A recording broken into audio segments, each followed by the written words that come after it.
मम्मा day की आप सबको बहुत बहुत बधाई।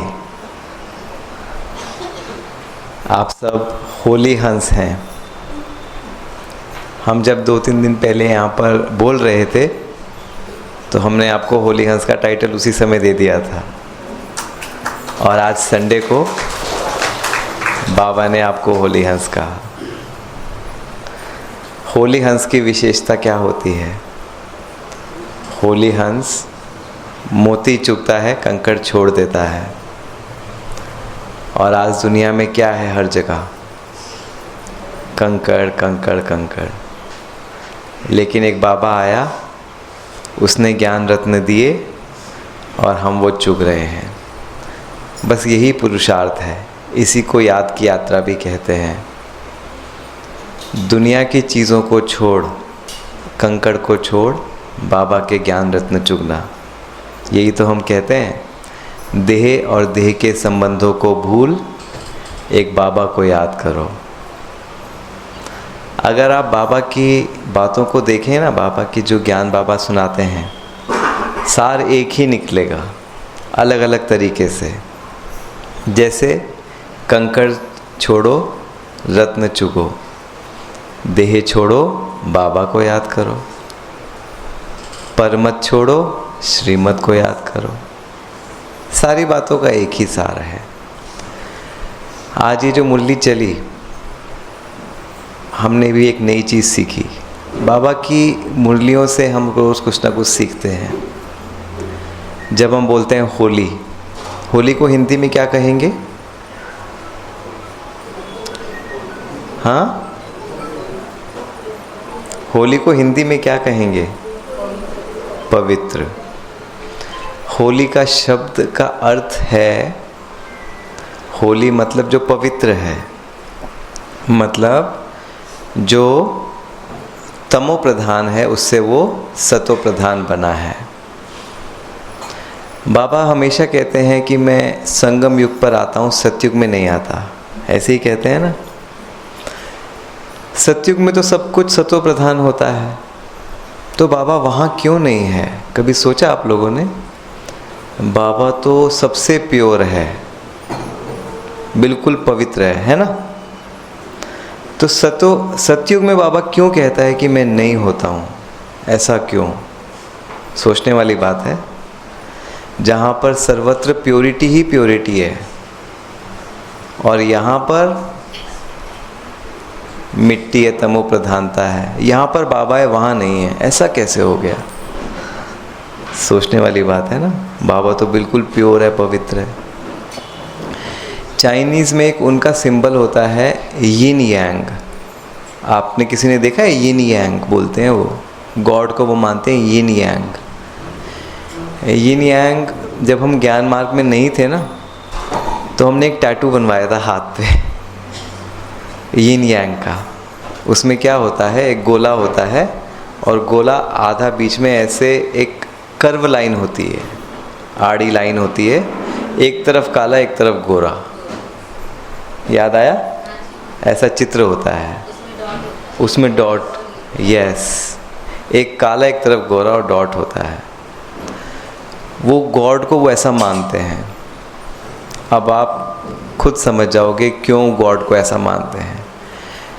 गॉड या बाबा, शिव बाबा, वो परिवर्तन का वाला फेज, वो ट्रांसफॉर्मेशन, वो बदलाव, वो है भगवान का रूप। समझते हो? जो बदलाव होना होता है, इसीलिए उसको सिर्फ पावन नहीं कहते, पावन देवताओं को कहते हैं। उसको क्या कहते हैं? पतित पावन। अब आप समझे? हो गया सेट? वो पावन नहीं है, पावन देवता है। वो पतित पावन है, वो ट्रांसफॉर्मेशन करने वाला है। सतयुग में ट्रांसफॉर्मेशन, बदलाव नहीं होता है, इसलिए वहाँ पर शिव बाबा नहीं है। समझे? कितना गहरा रहस्य है गहरा, लेकिन समझ में आ जाए तो आसान है। इसीलिए उसको दिखाते हैं डार्कनेस से लाइट, तमसो माँ ज्योतिर्गमय, मुझे अंधकार से प्रकाश की ओर ले चलो। सारा खेल ही वही है। क्या है? बुराई से अच्छाई। सारा खेल ही वो है। कहते हैं महाभारत बुराई पर अच्छाई की जीत का प्रतीक है। रामायण भी यही था। भगवान राम बोल देते हैं, भगवान कृष्ण बोल देते हैं, क्योंकि भगवान शब्द वहीं आएगा जहाँ पर बुराई से अच्छाई होनी होगी। अच्छाई अच्छाई जगह नहीं, बुराई से अच्छाई होगी। तो जब हम होली भी बोलते हैं ना, पवित्र और पावन में क्या फ़र्क है? होली बनना मतलब नेगेटिव से पॉजिटिव की तरफ जाना। अगर हम एक लक्ष्य बना लें लाइफ में, सारा सार आ जाएगा, ईश्वर आ जाएगा, पतित पावन हम बन जाएंगे। कहते हैं ना, कल्याणकारी बन जाएंगे। मतलब जो भी हो रहा है उसको एक स्टेप बेटर बनाना, बेहतर बनाना। अगर ये लक्ष्य लेकर चलेंगे, हाँ ये चीज़ है, ये चीज़ है, इसको मुझे एक स्टेप बेटर बनाना है। पतित से पावन बेहतर हो गया ना। मान लो किसी के 5 नंबर हैं, अब मेरे को 5 से उसको क्या बनाना है? 10 नंबर बनाना है। तो 5 कम हो गए, 10 ज़्यादा हो गया। यहाँ पर ना तो ये आएगा ये ख़राब है, क्योंकि 5 भी ख़राब नहीं है, लेकिन 10 बेहतर है। तो वहाँ पर क्या क्यों का क्वेश्चन अपने आप समाप्त हो जाता है। जब ये कॉन्सेप्ट, ये सिद्धांत समझ में आ गया, अब मन में कोई हलचल चलती ही नहीं है, कोई क्या भी करे। क्यों? ये जो है जैसा है, 5 नंबर पे है, 2 नंबर पे है, 3 नंबर पे है, मुझे क्या करना है? अगर इसके 3 है तो 3 से 5 पर लाना है, 5 है तो 10 लाना है, 10 है तो 20 लाना है। क्या क्यों का सवाल ख़त्म, और पतित पावन बन गए, कल्याणकारी बन गए। तो आज हमने होली से सीखा कि होली मतलब जो भी है उससे एक स्टेप बेहतर बनाना है। बाबा भी यही करता है। बाबा की अव्यक्त वाणियाँ, आप कुछ भी देख लो, बाबा हर चीज़ में, चाहे वो किसी ने शरीर छोड़ा हो, चाहे कोई हादसा हुआ हो, बाबा उसमें भी क्या ढूंढ लेता है? अच्छाई ढूंढ लेता है। मतलब उसी चीज़ को वो बेहतर बनाता है। सवाल नहीं उठाता, बेहतर बनाता है। आज किसकी लाइफ में, सबकी लाइफ में कुछ ना कुछ सिचुएशन है, प्रॉब्लम है। चाहे देह की बीमारी है, चाहे संबंधों की प्रॉब्लम है, कुछ भी हो सकता है। संबंधों में किसी ने शरीर छोड़ा, संबंध सुनते नहीं हैं, बात नहीं मानते, या पैसे की प्रॉब्लम है, साधनों की प्रॉब्लम है। इस दुनिया में यही तो चीज़ें हैं। देह है, संबंध है और संपत्ति है। ये तीनों चीज़ें माया खेल खेलती है। कैसे? माया खेल ये नहीं खेलती कि आपके पास कम है, ध्यान रखना। माया ये खेल नहीं खेलती। माया खेल खेलती है कम है, वो कहती है कि कम है, उसमें क्वेश्चन करो और कम करो। बाबा क्या खेल सिखाता है? जो है उसको बढ़ाओ, क्वेश्चन नहीं करो, बढ़ाओ, बस यही खेल है। तो हमारे पास जो भी सिचुएशन है, जो भी परिस्थिति है, शरीर की है, संबंधों की है, या फिर साधनों की है, अगर हम एक लक्ष्य बना लें, जो है मेरे को इससे बेहतर बनाना है, बस। अब क्योंकि हम आत्मा हैं, तो आत्मा के साथ ही तो देह की चीज़ें हुई ना, तो देह का भी ध्यान रखना है। अगर कपड़ा भी मैंने पहना हुआ है, कपड़ा भी तो ये देखूंगा ना साफ़ है या नहीं है। लेकिन कपड़े से ज़्यादा ज़रूरत किसकी है? शरीर की कीमत ज़्यादा है, कपड़े की ज़्यादा कीमत है? अब हमें पता है ये शरीर क्या है, हमारा एक वस्त्र है, तो शरीर का ध्यान भी रखना है। दोनों तरफ नहीं जाना है। ऐसा भी नहीं करना कि शरीर नहीं, अपने आप जैसा भी रहे चलता रहे, कोई मतलब नहीं। और ऐसा भी नहीं कि शरीर को ही सजाए जा रहे हैं, बस शरीर का ही ध्यान रख रहे हैं। इसीलिए बाबा ने कहा दवाई भी लो, इस संगम युग की ये ड्राई फ्रूट है। निभाओ, संबंध भी जितना है ज़रूरत के हिसाब से निभाओ, साधन भी जितना ज़रूरत है यूज़ करो। एक्सट्रीम में मत जाओ कि ये भी नहीं करना वो भी नहीं करना। कई हमने देखा गर्मी में बैठे रहेंगे, पंखा है, एसी नहीं चलाएंगे, क्यों? साधन क्यों यूज़ करें हम तो आत्मा है। लेकिन आत्मा के साथ शरीर भी तो है। दवाई नहीं लेंगे, बाबा ठीक करेगा। बीपी शुगर बढ़ा हुआ है, हाई है बहुत ज़्यादा, हम दवाई नहीं लेंगे, बाबा ठीक करेगा। बाबा ने ही कहा है दवाई लो, प्रकृति को प्रकृति ठीक करेगी। बाबा ने ही डॉक्टर्स को बनाया है ताकि वो सेवा कर सके। उनको भी तो चांस दे दो थोड़ा सा कि वो भी पुण्य कमा ले। कि नहीं, हम नहीं देंगे। पुण्य कमाने का चांस देना भी तो एक लक्षण है ब्राह्मण का, फरिश्ते का, है ना। लेकिन ये तो हुई कपड़े की बात। तो समझ में आ गया, क्योंकि कन्फ्यूजन आता है कि हम आत्मा की तरफ ध्यान दें या शरीर की तरफ। कन्फ्यूजन में फंस जाते हैं कई लोग। तो शरीर का भी उतना ध्यान रखना है, लेकिन हम असल में कौन है? आत्मा।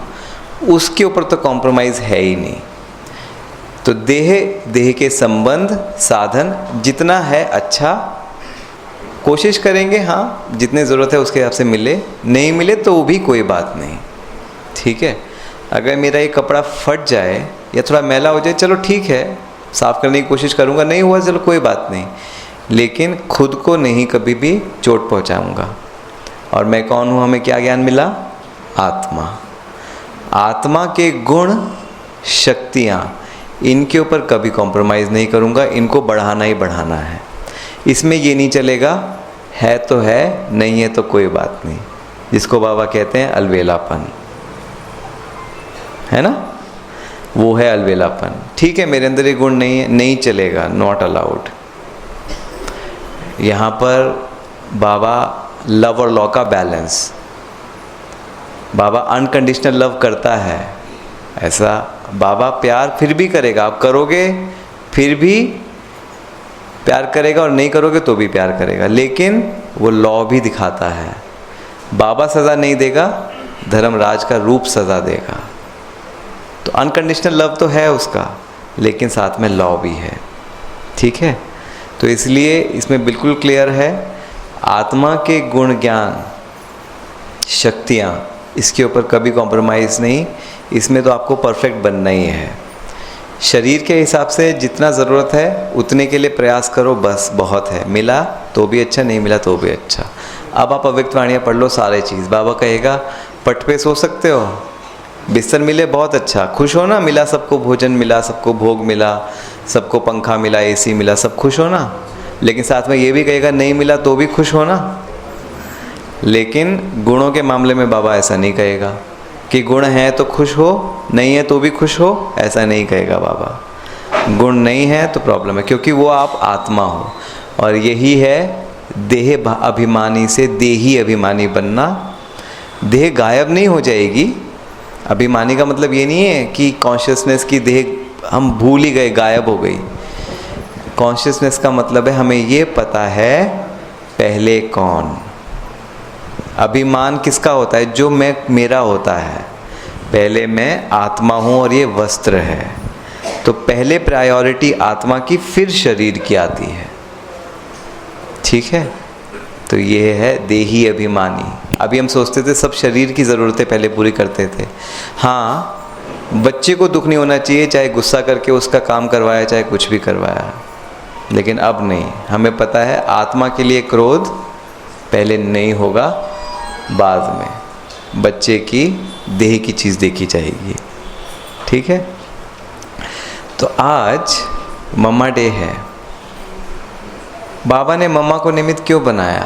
बाबा तो बाबा था, सब कुछ आता था बाबा को। शिव बाबा की पदरामणि थी, शिव बाबा ने प्रवेश किया था। क्यों मम्मा को रखा गया? क्यों क्यों? अरे ब्राह्मण बैठे हो, बोलो बोलो।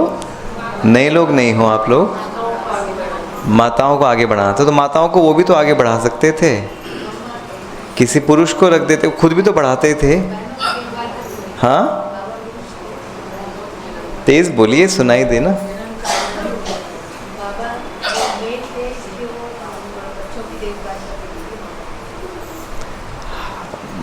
मेल थे तो बच्चों की देखभाल नहीं कर सकते थे।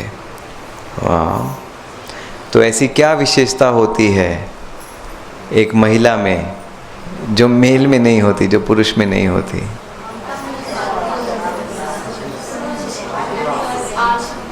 हाँ, पालना। पालना तो बाप भी देता है। ममता, माँ की ममता गाई जाती है, बाप की ममता नहीं बोलते। बाप की पालना होती है, माँ की ममता होती है। इसलिए कहते हैं पुरुष और स्त्री आजकल के ज़माने में बहुत चल रहा है, इक्वल इक्वल हैं, सब बराबर हैं। हम दिल्ली में मेट्रो में जाते हैं, मेट्रो में, दिल्ली मेट्रो, यहाँ पर भी मेट्रो है ना, जैसे शायद शुरू होने वाली है। तो मेट्रो में कुछ सीट्स लेडीज़ के लिए रिज़र्व होती हैं। अब आज की दुनिया में पुरुष भी बैठ जाएंगे उस पर। चलो पहली बात तो उसमें लिखा होता है लेडीज़ ओनली, तो बैठना ही नहीं चाहिए। चलो एक करके बैठ भी गए, कोई सामने नहीं है, लेकिन सामने कोई माता खड़ी भी है ना, फिर भी बैठे रहेंगे। तो एक दो बार हमने कहा भाई साहब देखो माता जी खड़े हैं, आप इनको सीट दे दो। पता है क्या जवाब देते हैं? आप तो पक्षपात कर रहे हो, स्त्री और पुरुष तो समान होते हैं, वैसे तो बातें करेंगे स्त्री पुरुष समान है, कदम से कदम मिलाकर चल रहे हैं, और यहाँ पर आप कह रहे हो कि आप सीट दे दो।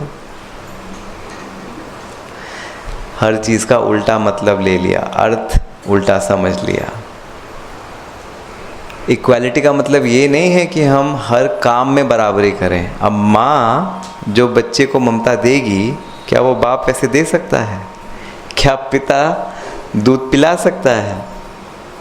आपको पता है माँ के अंदर क्यों ये अलग होते हैं? माँ के अंदर एक हार्मोन होता है ऑक्सीटोसिन, साइंस के हिसाब से बताते हैं। उसका वो हार्मोन सबसे ज़्यादा तब निकलता है जब कोई माँ बनती है, वैसे भी होता है, और उसी से फिर दूध बनता है माँ के शरीर में। ऑक्सीटोसिन लव हार्मोन कहा जाता है। लव मतलब प्यार का हार्मोन। जिसके अंदर ज़्यादा ऑक्सीटोसिन बनेगा उसके अंदर उतना ही ज़्यादा प्यार होगा। इसीलिए जब एक बच्चा पैदा होता है तो माँ की कैसे अंदर उसके बच्चे के प्रति एकदम ममता हो जाती है, वो ममता की मूरत बन जाती है। तो इसीलिए माताएं विशेष है, कुछ भी कह लो, पुरुषों से, पांडवों से एक कदम आगे ही हैं। तो पुरुष बजाएंगे ताली माताओं के लिए।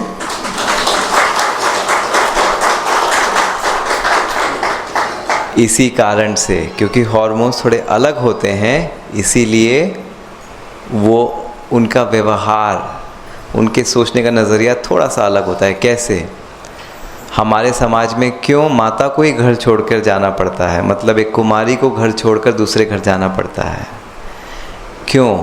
ऐसा प्रावधान क्यों नहीं बनाया गया कि पुरुष जाके रहे ना? क्यों नहीं बनाया? क्योंकि माता के अंदर वो शक्ति है, कौन सी? सैक्रिफाइस करने की। वो सैक्रिफाइस कर सकती है, ईश्वर ने बनाया ऐसा। उसके अंदर ऑक्सीटोसिन डाला, उसके अंदर ममता डाली, उसके अंदर समाने की शक्ति भरी। हमने जितना पढ़ा है, दीदी आप हमें करेक्ट करना अगर हम गलत हों।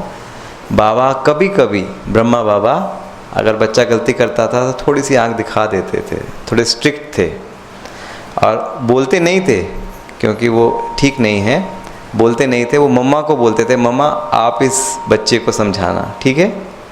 क्यों? ब्रह्मा बाबा तो ब्रह्मा बाबा थे, लेकिन फिर भी था तो पुरुष का चोला ना। लेकिन मम्मा को क्यों बोला? क्योंकि मम्मा स्त्री, माँ थी, माता। वो उनके अंदर वो संस्कार होता है कि किसी को भी माफ़ कर देना, सहन कर लेना, समा लेना, रहम दिल बन के पालना करना, ये माता का है।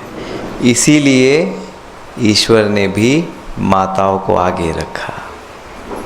इसलिए माताओं को आगे रखा। कई बार सवाल उठता है क्यों माताओं को क्यों आगे रखा? अब समझ गए माताओं को क्यों आगे रखा? क्योंकि वो विशेष बनाई गई हैं। आत्मा के हिसाब से सब एक हैं, लेकिन जब शरीर लिया तो शरीर के हिसाब से उनके अंदर कुछ ऐसे गुण भरे गए जिसके हिसाब से वो अलग ही पालना करती हैं, ममता की मूरत हैं। तो बराबरी इसमें नहीं करो कि वो भी खाना बनाएं, हम भी खाना बनाएं, वो बैठे तो हम भी बैठें, वो खड़े रहें तो हम भी खड़े रहें। पुरुषों को अलग विशेषताएं दी गई। पुरुषों के अंदर एक हार्मोन, दूसरा हार्मोन दिया गया, जिससे उनके अंदर वो स्थूल शक्ति, शारीरिक शक्ति आती है, ठीक है ना? तो इस हिसाब से पुरुषों को पांडव कि भाई वो रक्षा करें माताओं की, रक्षा करें। कौन सी रक्षा? स्थूल रक्षा, स्थूल रक्षा करें। इसलिए पांडव भाग दौड़ करते हैं, स्थूल रक्षा करते हैं। तो हमें बराबरी किस में करनी है? बराबरी इसमें नहीं कि आप वहाँ पे खड़े रहो ना गार्ड की तरह, माताओं को बोलो हम भी तो खड़े होते हैं। नहीं नहीं, उनका शरीर उसके लिए नहीं बना है। वो कोमल होती हैं दिल से भी, उनको इसीलिए बनाया ताकि वो छोटे छोटे कोमल फूलों को तैयार कर सकें। और पुरुषों को हार्ड इसलिए बनाया कि वो किसी भी ऐसे स्थूल विघन को रोक सकें। अब ये मेट्रो में बराबरी करना ठीक नहीं है, कहीं पर भी, बस में भी, कहीं पर भी बराबरी करनी है। अब हमें जो कार्य मिला है उसमें हम कितने निपुण हैं, निपुणता में बराबरी करनी है। अरे आप तो अपना काम इतने अच्छे से संभालते हो, देखो हम भी अपना काम जो हमें सेवा मिली है उसमें अच्छे से संभालते हैं, नहीं संभालते हैं। जो भी बात चल रही थी, हमें कोई भी सेवा मिले, कोई भी सेवा, यहाँ तक कि बाहर खड़े होके सबको अंदर भेजने की सेवा, या अगर मैं यहाँ पर बोल रहा हूँ स्पीकर की सेवा, पता है आपको ज़्यादा मार्क्स किसको मिलेंगे? मार्क्स इसके नहीं हैं कि मैं बोल रहा हूँ तो मुझे ज़्यादा मार्क्स मिलेंगे, वो तो सिर्फ बाहर खड़े होकर सबको अंदर भेज रहे हैं। मार्क्स इसके हैं कितने साफ दिल से, कितनी निष्ठा से, कितने निस्वार्थ भाव से बाबा के प्यार में मैं वो सेवा कर रहा हूँ। बल्कि हम तो ये सोचते हैं कि स्पीकर बन के बोलना तो बहुत ही आसान है, पता नहीं मार्क्स मिलेंगे भी नहीं मिलेंगे। लेकिन जो हार्ट सेवा कर रहा है, गर्मी में बाहर खड़े होके चल रहा है, इतना भाग दौड़ कर रहा है, सबको अंदर भेज रहा है, उसकी कितनी कर्मणा सेवा होगी। लेकिन हाँ, सबका अपना अपना पार्ट है, उस पार्ट के हिसाब से जो अच्छे से करेगा वो।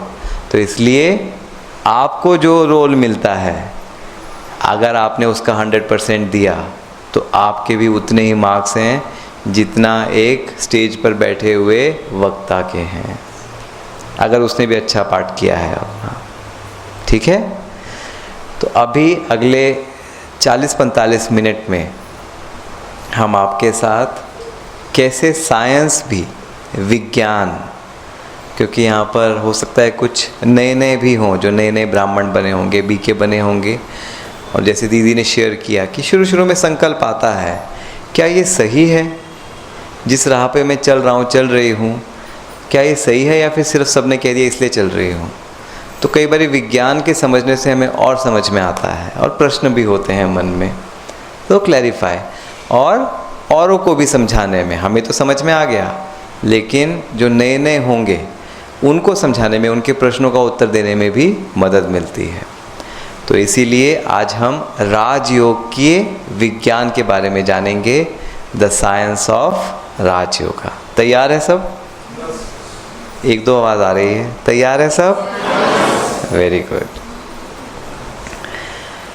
सेल्फ, हम कौन हैं? ये तो पहला चैप्टर सबने देखा है, ये चित्र भी सबने देखा है, हार्ड मास का पुतला, और उस हार्ड मास के पुतले में जब आत्मा प्रवेश करती है वो बन जाती है जीवात्मा, और आत्मा के 3 हिस्से, मन, बुद्धि, संस्कार। ठीक है, अब हम ठहरे ब्रेन के डॉक्टर, हमने कहा आत्मा तो हमने सुना नहीं था, हमें तो पढ़ाया नहीं गया, तो आत्मा क्या है? तो फिर हमने समझा आत्मा क्या है। आत्मा वो सूक्ष्म शक्ति है जो इस ब्रेन, स्थूल माध्यम के द्वारा स्वयं को अभिव्यक्त करती है। मैं फिर से दोहराता हूँ, आत्मा वो सूक्ष्म शक्ति है जो इस स्थूल माध्यम अर्थात ब्रेन के द्वारा इस दुनिया में स्वयं को अभिव्यक्त करती है। ये माइक किससे चल रहा है? पीछे बिजली से, करंट से चल रहा है। अगर करंट नहीं हो तो चलेगा? नहीं चलेगा। लेकिन सिर्फ करंट हो और ये स्थूल साधन नहीं हो तो क्या करंट आवाज़ में बदल सकता है? करंट ही तो आवाज़ में बदल रहा है, तेज़ हो रही है ना आवाज़। अगर करंट नहीं हो तो आवाज़ तेज़ होगी नहीं। ऐसे ही ये है शरीर, और जो करंट है वो आत्मा है। दोनों चाहिए। आत्मा बिना शरीर के स्वयं को अभिव्यक्त नहीं कर सकती। तो ब्रेन क्या है? वो इंस्ट्रूमेंट है जिसके द्वारा वो अभिव्यक्त कर सकती है आत्मा।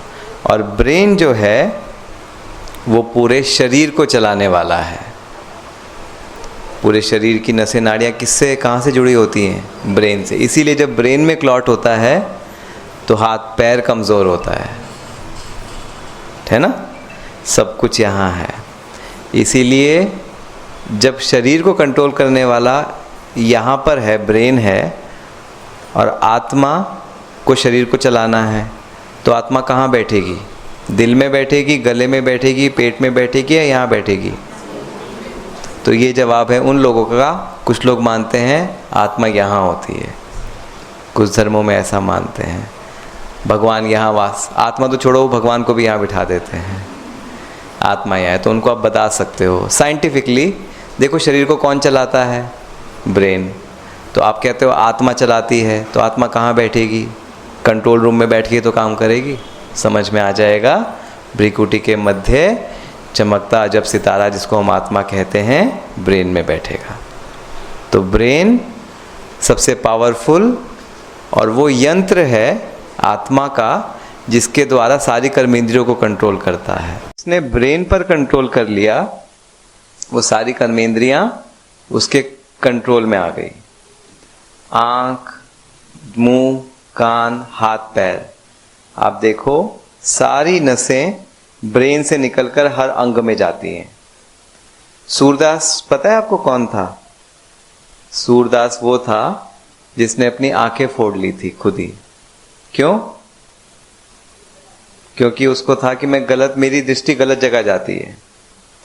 लेकिन उसको ये नहीं पता था, अगर पता होता तो ऐसा काम नहीं करता। ये आंखें भी किसके इशारे पर देख रही हैं? ब्रेन के। और ब्रेन किसके इशारे पर चल रहा है? तो आत्मा को बदल लेता तो ब्रेन के माध्यम से उसकी आंखें ऑटोमेटिक कंट्रोल में होती है। और यही चीज हमें बाबा ने क्या बताई?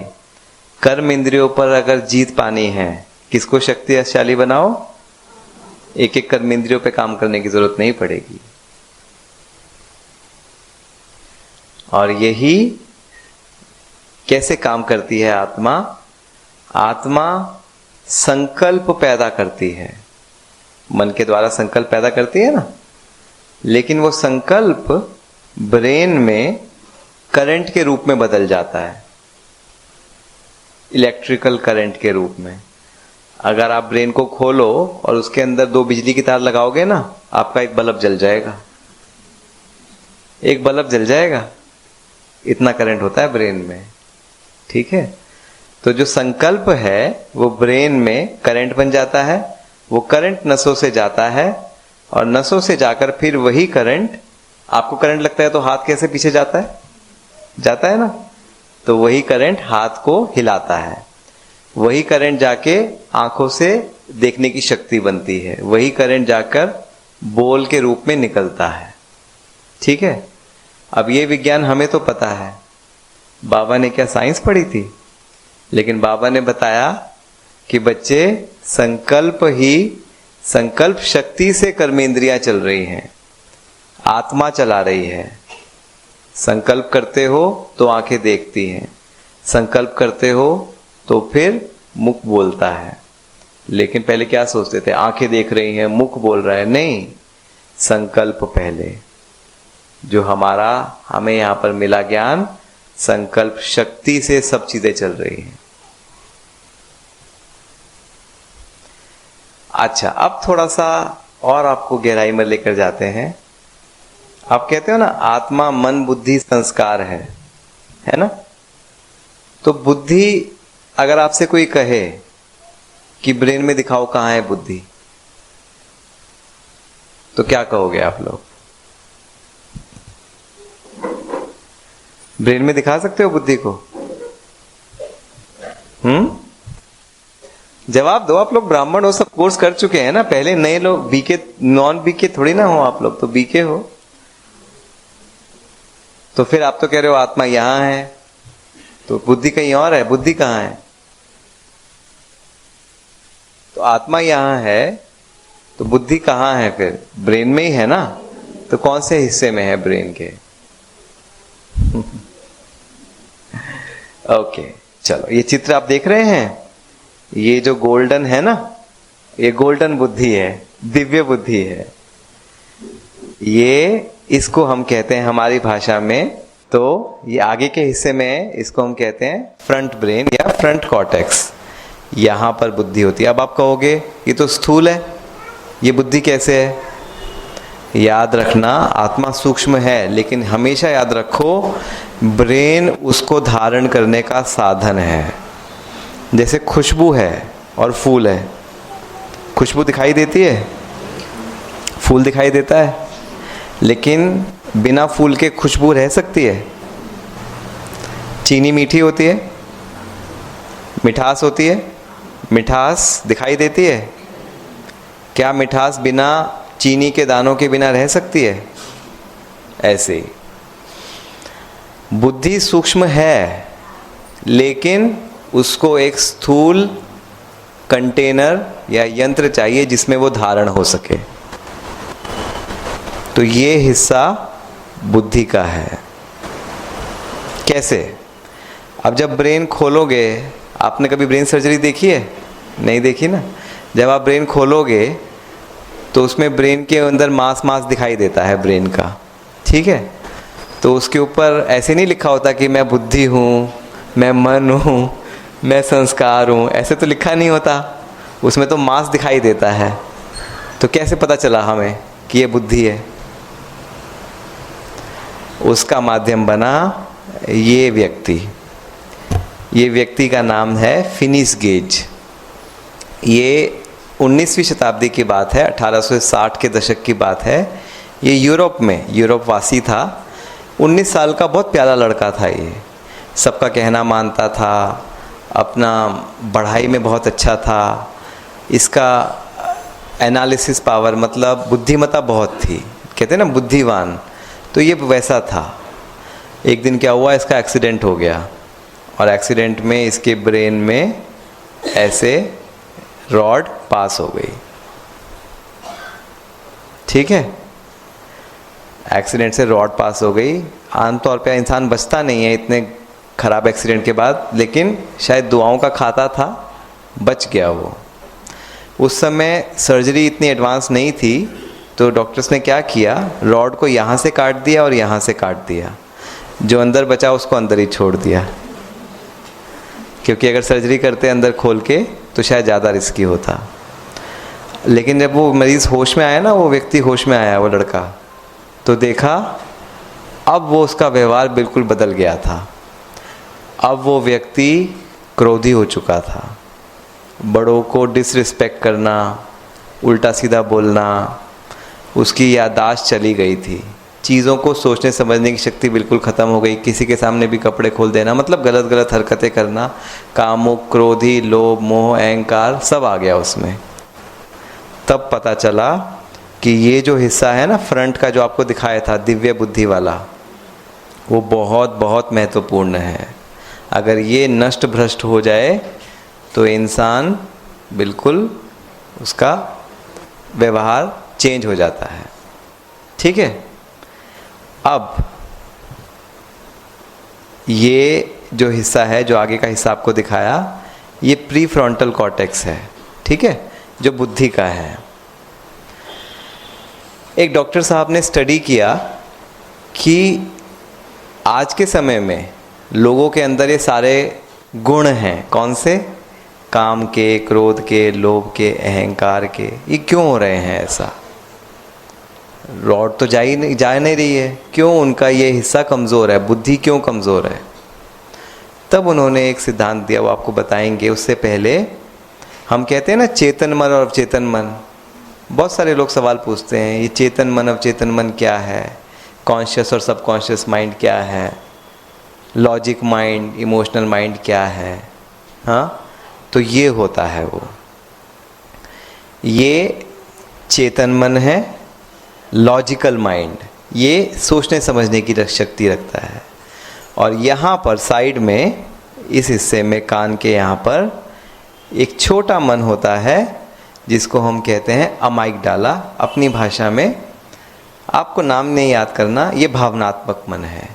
तो एक कॉन्शियस माइंड, एक सबकॉन्शियस, चेतन मन, अवचेतन मन। चेतन मन बुद्धि समझती है, ये बुद्धि कह सकते हो। ये जो हम बाबा कहते हैं, जो भी दीदी बता रहे थे, बिल्कुल सही कह रहे थे, ये दिल तो ये दिल है। दिल में प्यार नफरत होती है। अगर ये दिल बदल दें तो प्यार नफरत बदल जाएगा। हार्ट ट्रांसप्लांट होता है ना, तो हम जब दिल बदल दें तो इंसान का प्यार नफरत बदल जाता है? नहीं बदलता। तो दिल ये तो सिर्फ खून का दौरा पैदा करने वाला दिल है। असली दिल जिसको हम कहते हैं, जहाँ से हमारे प्यार नफरत, जेलसी, जलन, ईर्ष्या, द्वेष, शांति, खुशी, जो भी आप कहो, जो भी हमें फीलिंग होती है, वो यहाँ से आता है। तो हमारा एक्चुअली दिल ये है। ठीक है। जो बाबा दिल और दिमाग की बात करते हैं, भावनाएं यहाँ पर पैदा होती हैं, ये दिल है, ये दिमाग है। तो इस बड़े ब्रेन में ही असली दिमाग ये जो बुद्धि का है और ये दिल का है। ठीक है। तो ये इमोशंस हो गए, ये लॉजिक हो गया। अब इसके ऊपर नहीं जाएंगे, आपसे पूछेंगे पहले। ये बताइए, आप सबने आत्मा का चैप्टर पढ़ा है ना? अब आपका टेस्ट है, जो आंसर करेगा उसको एक्स्ट्रा भोग मिलेगा। भाई प्राइज भी तो मिलना चाहिए ना। ये बताओ, मन बुद्धि संस्कार है ना, मन बुद्धि में ज्यादा पावरफुल कौन, मन या बुद्धि? चलो जरा हाथ खड़ा करेंगे जो कहते हैं बुद्धि, हाथ खड़ा करो, लंबा हाथ खड़ा करो, दिखने चाहिए। बुद्धि वाले, बुद्धि ज्यादा पावरफुल है। ओके। और जो कहते हैं मन? दीदी आपकी क्लास डिवाइडेड है, देखो। आपने किसी को मन, किसी को बुद्धि बताया है। हाँ, पावरफुल कौन है ज्यादा? अच्छा, दोबारा से रीपोल चेंज करना चाहे तो कर सकते हैं, आखिरी चांस है, देखो सही होने का या गलत होने का। फिर से कौन कहता है बुद्धि? हाथ खड़ा करो।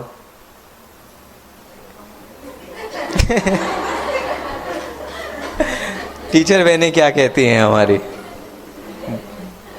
बुद्धि या मन? अच्छा, कौन कहते हैं मन? चलो आप लोग देखते हैं कौन पास हुआ कौन फेल हुआ। विज्ञान क्या कहता है? हमने देखा ये है मन, ठीक है, ये है बुद्धि, ठीक है। विज्ञान कहता है कि जो मन होता है ना, वो बुद्धि पर हावी रहता है, हावी रहता है। कैसे? आपने सुना है प्यार अंधा होता है? सुना है? अंधा होता है या नहीं होता? होता है पक्का? अच्छा, मान लो हमें किसी से बहुत लगाव है, प्यार है, ठीक है। उसने कोई गलती कर दी तो दीदी कहेगी देखो उसने गलती किया, तो हम कहेंगे नहीं दीदी जानबूझ के नहीं किया, हो गया होगा, वो अच्छा है, कवर करेंगे उसको। और दूसरा एक व्यक्ति है जिससे हमारी नहीं बनती, हमारी उससे नहीं बनती, वो हमें अच्छा नहीं लगता बिल्कुल भी। अब वो गलती करे और दीदी पूछे किसने किया? दीदी इसने किया है। और नहीं भी किया होगा ना, दीदी देख लेना, हो सकता है उसने किया हो। होता है ऐसा, घर में भी होता है। जिससे प्यार होता है उसकी हम माफ़ कर देते हैं। और दूसरा है जिससे अगर गड़बड़ है तो हम कहेंगे नहीं, इसकी दाल में काला नहीं है, पूरी दाल ही काली है। बुद्धि कहती है सही सही है, गलत गलत है, वो भेदभाव नहीं करती, पक्षपात नहीं करती।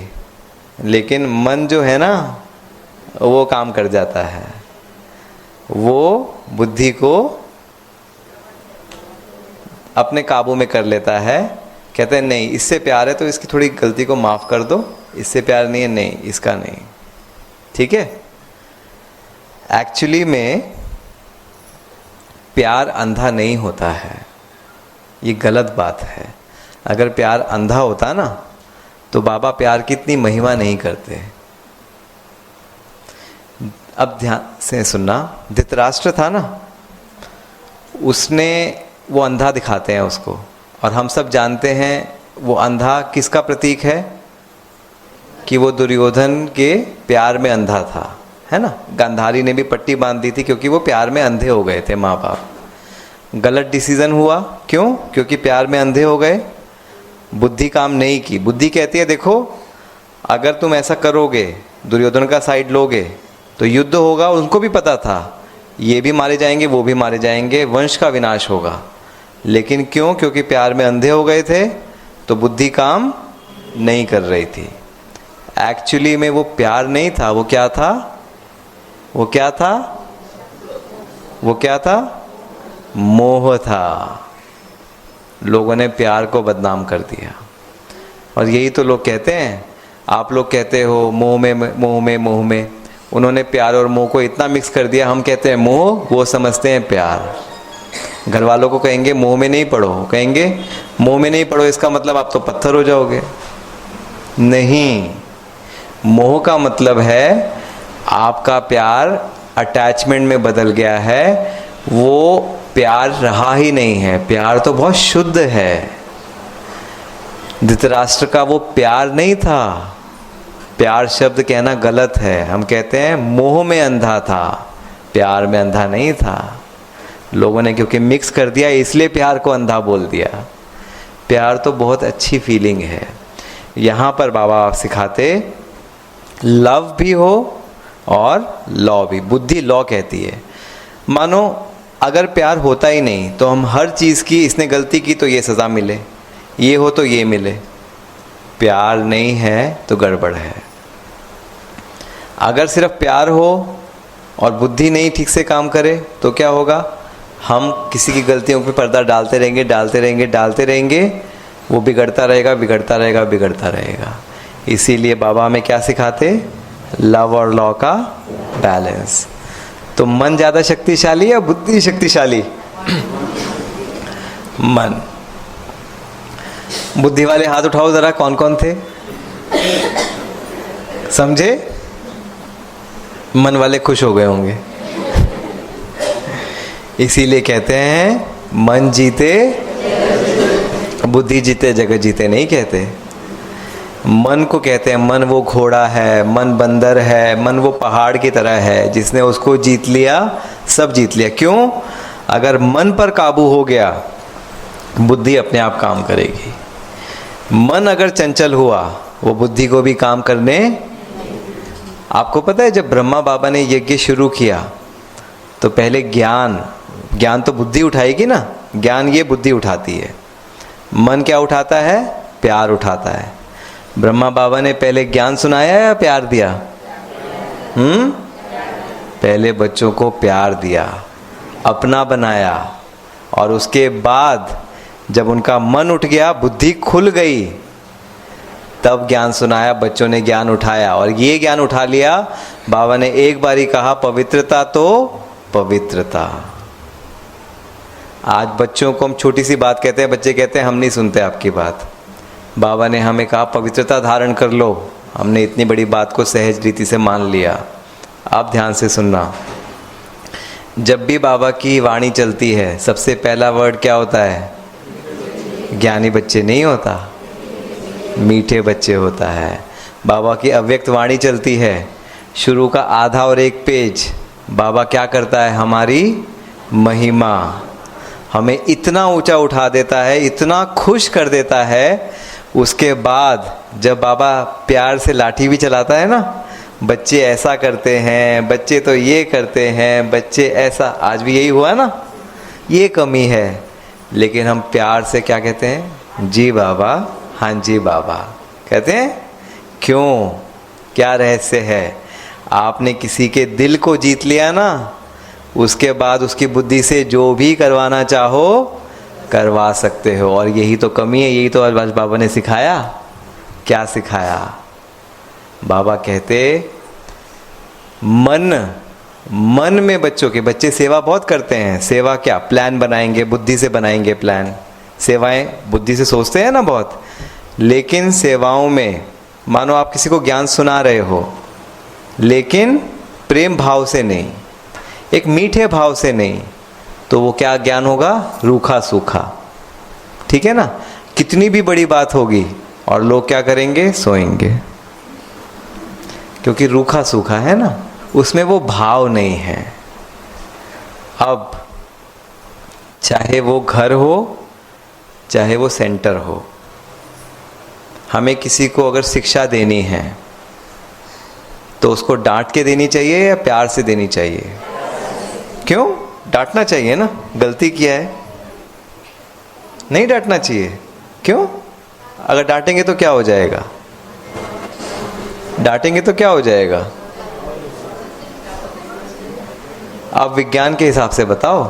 डांटेंगे तो उसका जो ये मन है वो कमज़ोर होगा, कमज़ोर होगा तो बुद्धि भी काम नहीं करेगी, काम नहीं करेगी, ज्ञान उसके अंदर जा ही नहीं सकता, क्योंकि बुद्धि में ज्ञान को जाना है। बाबा ने यही किया, और इसीलिए हमारे बच्चे नहीं सुनते हमारी। क्यों? हम उनको डांट के कहते हैं। बाबा ने हमें प्यार से उठाया, हम हर चीज़ बाबा की हाँ जी करते हैं। ये है प्रेम की शक्ति, ये है मन जीतने की शक्ति। छोटी सी बात है। ज्ञान तो दुनिया में बहुत लोग सुना रहे हैं, ब्रह्मा कुमारियों का यही फर्क है। हम पहले प्यार से उसको अपना बनाते हैं और फिर तीर मारो, लगेगा उसको, उसकी बुद्धि ग्रहण करेगी। करेगी नहीं करेगी? हमारे पास लोग बच्चों को लेकर आते हैं, हमारा बच्चा इस लत में फंस गया है, इसको डिप्रेशन हो गया है, ये किसी की सुनता नहीं है, उल्टा बोलता है, पढ़ता नहीं है, आप इसको समझा दो। मैं उनसे कहता हूँ, आप अपने बच्चे को कब से जानते हो? कहते हैं ये कैसा सवाल पूछ रहे हो आप? मैंने कहा बताओ तो सही। कहते हैं भाई जब बचपन से जानते हैं। मैं कहता हूँ मैं कब से जानता हूँ? अब उनका चेहरा ऐसा होता है, क्या हो क्या रहा है ये? कहते हैं आधे एक घंटे से। डॉक्टर के सामने क्या बोलेंगे?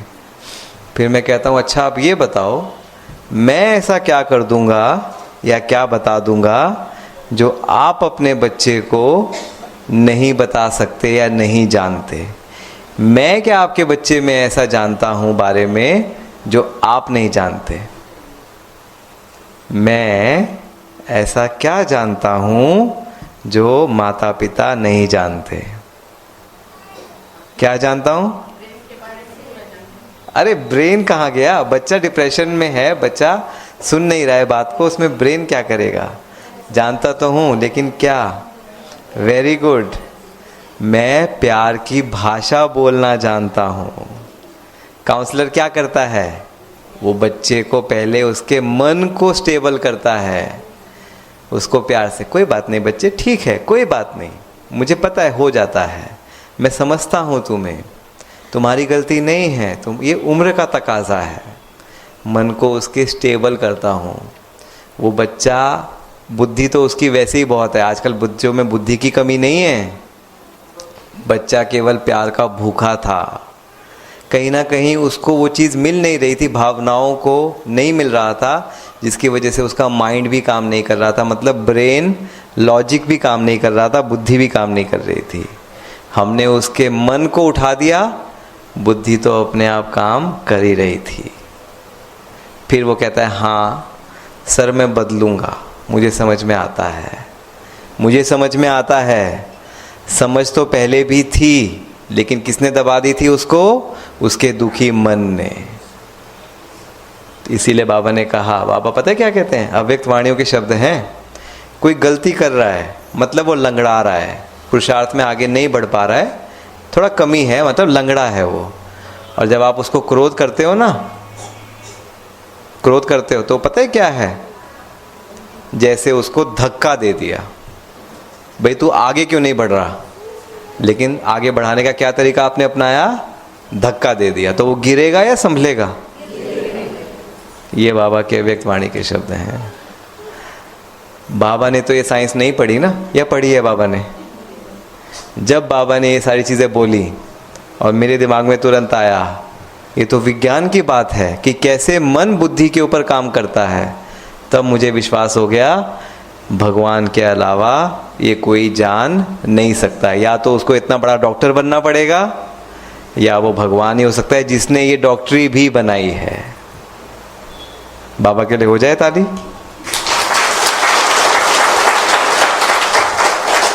तो इसलिए प्यार से ही, किसी की गलती हो बल्कि उसको तो एक्स्ट्रा प्यार देना है। क्यों?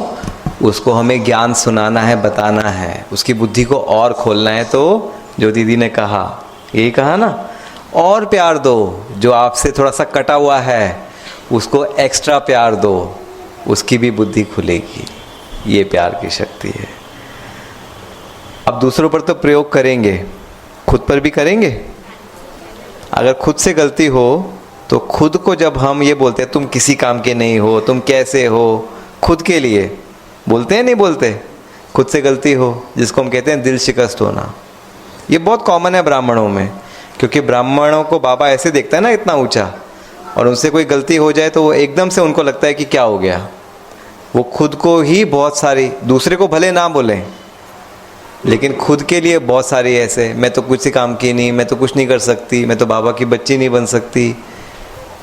नहीं, वो आपकी बुद्धि को और कमज़ोर करेगा। इसीलिए बाबा क्या कहते हैं, फुल स्टॉप लगाओ। ठीक है? अब थोड़ा बुद्धि वालों की भी तरफदारी कर दें। बुद्धि और मन, ये ब्रेन मतलब बुद्धि, माइंड मतलब मन।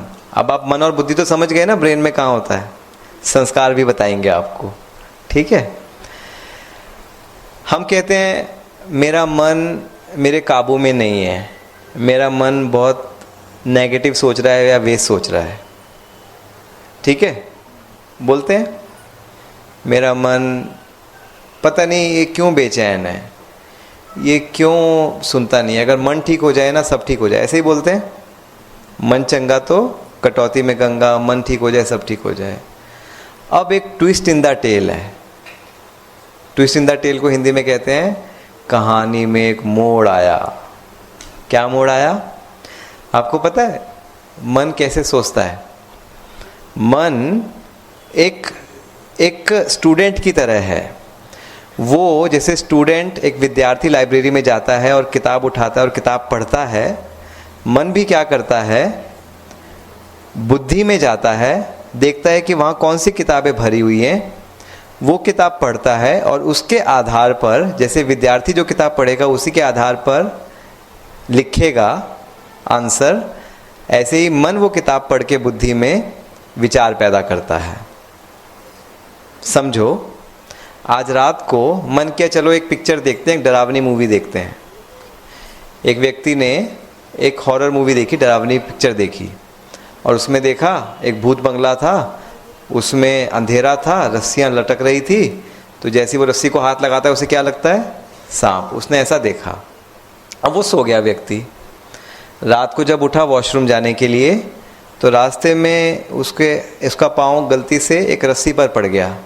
क्या लगेगा उसे? डर गया बेचारा। अब अगले दिन वो सोने के लिए गया, उसने कहा यार पिछली रात को तो मैं बहुत डर गया था, अब मैं नहीं देखूंगा। वो मेडिटेशन करके सोया, योग लगा के सोया, बाबा का ध्यान करके सोया। अब वो उठा वॉशरूम के लिए, अब उसका पाँव रस्सी पे पड़ेगा तो क्या उसको वो रस्सी सांप लगेगी? नहीं लगेगी। मन तो वही है। पहले मन ने विचार दिया कि सांप क्या है, रस्सी है। दूसरे टाइम पे उसी मन ने वो विचार नहीं दिया। क्या फर्क था? पहले दिन उसने बुद्धि में क्या भरा? हॉरर, डर भरा वो पिक्चर देखकर। दूसरे दिन बुद्धि में क्या भरा? अच्छी बातें भरी। तो मन ने वही पढ़ा। पहले दिन मन ने क्या पढ़ा? डर, और उसने रस्सी को सांप समझ के डर पैदा किया। दूसरी बारी उसने योग भरा तो उसके मन ने वो विचार पैदा नहीं किया। तो मन किस आधार पर चलता है? बुद्धि के जो भरा हुआ होता है उस आधार पर। इसीलिए दोनों एक दूसरे को बैलेंस करते हैं। ठीक है? अब हमारी बुद्धि में क्या भरा हुआ था? क्या भरा हुआ था? इधर उधर की बातें, विकार, ये सब चीज़ें, डर, चिंता, ये सब भरा हुआ था ना। अब मन, मानो बच्चा हमारा घर वापस नहीं आया स्कूल से, तो मन क्या सोचता था? क्या सोचता था मन? अरे कुछ हो तो नहीं गया बच्चे को? क्यों? क्योंकि बुद्धि में वही किताब भरी हुई है डर की। वो कहाँ से भरी? कैसे भरी? हमने ऐसी पिक्चर देखी थी, उसमें देखा कि बच्चा स्कूल गया, उसको किसी ने किडनैप कर लिया, वो बच्चा नहीं आया, और जो माता थी उसको डर लगा। पिक्चर में उसने ऐसा देख लिया। अब जब खुद के बच्चे के साथ ऐसा होगा तो जो उसने देखा था उसके आधार पर ही मन वो संकल्प पैदा करेगा। ठीक बात है? हम क्या कर रहे हैं? हम यहाँ पर ज्ञान रत्नों से अपने बुद्धि के अंदर जो किताबें भरी हुई थी खराब, उनको बदल रहे हैं।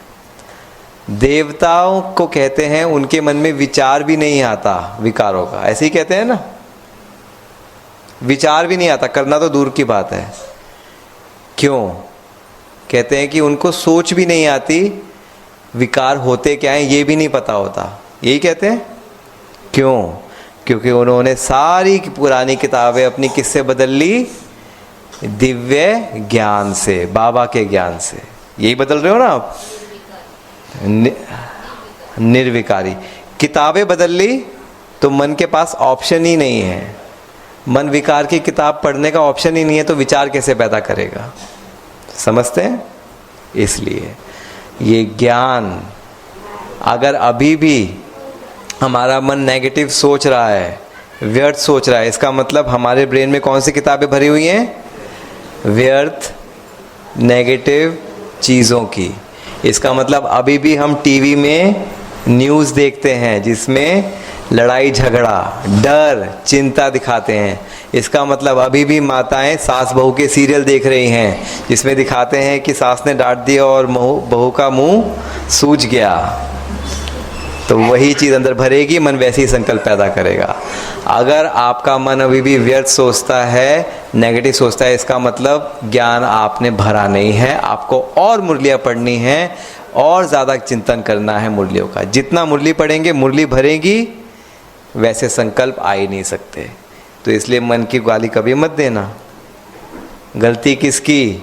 हम जो भर रहे हैं वही मन पढ़ के आगे कर रहा है। हो गई बात क्लियर?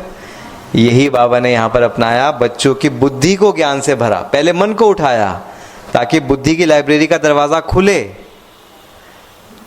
इसलिए खुशी, अगर खुश नहीं होंगे ना आप, तो बुद्धि का दरवाज़ा नहीं खुलेगा, आप उसमें भर नहीं सकते किताबें। इसीलिए हमारी गुलजार दादी ने क्या स्लोगन दिया? कुछ भी हो जाए। अब आप समझ गए? अगर खुशी गई, आपके बुद्धि का दरवाज़ा बंद, उसमें आप ज्ञान की किताबें भर ही नहीं सकते। क्योंकि मन खुशी होगा तभी बुद्धि भी काम करेगी। समझते हो कितना गहरा रिश्ता है? हाँ, है सारा बाबा का ज्ञान, लेकिन आपको थोड़ा सा और क्लैरिफाई कर रहे हैं। तो इसीलिए कभी भी दुखी मत होना। गलती हो जाए, गलती को सुधारना है तो बुद्धि को काम करना है। बुद्धि को काम करना है तो मन को खुश रहना ही है। खुश रहना ही है। कुछ भी हो जाए, आसमान टूट पड़े, आपके गर्दन पे कोई तलवार रख दे, फिर भी कहना मैं, तो बुद्धि अच्छे से काम करेगी।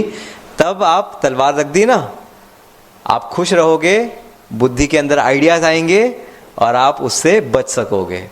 और क्या होता है, अगर तलवार रखी और घबरा गए तो घबराहट में क्या होता है, काम भी उल्टा हो जाता है। देखो दिमाग का क्या प्रिंसिपल है।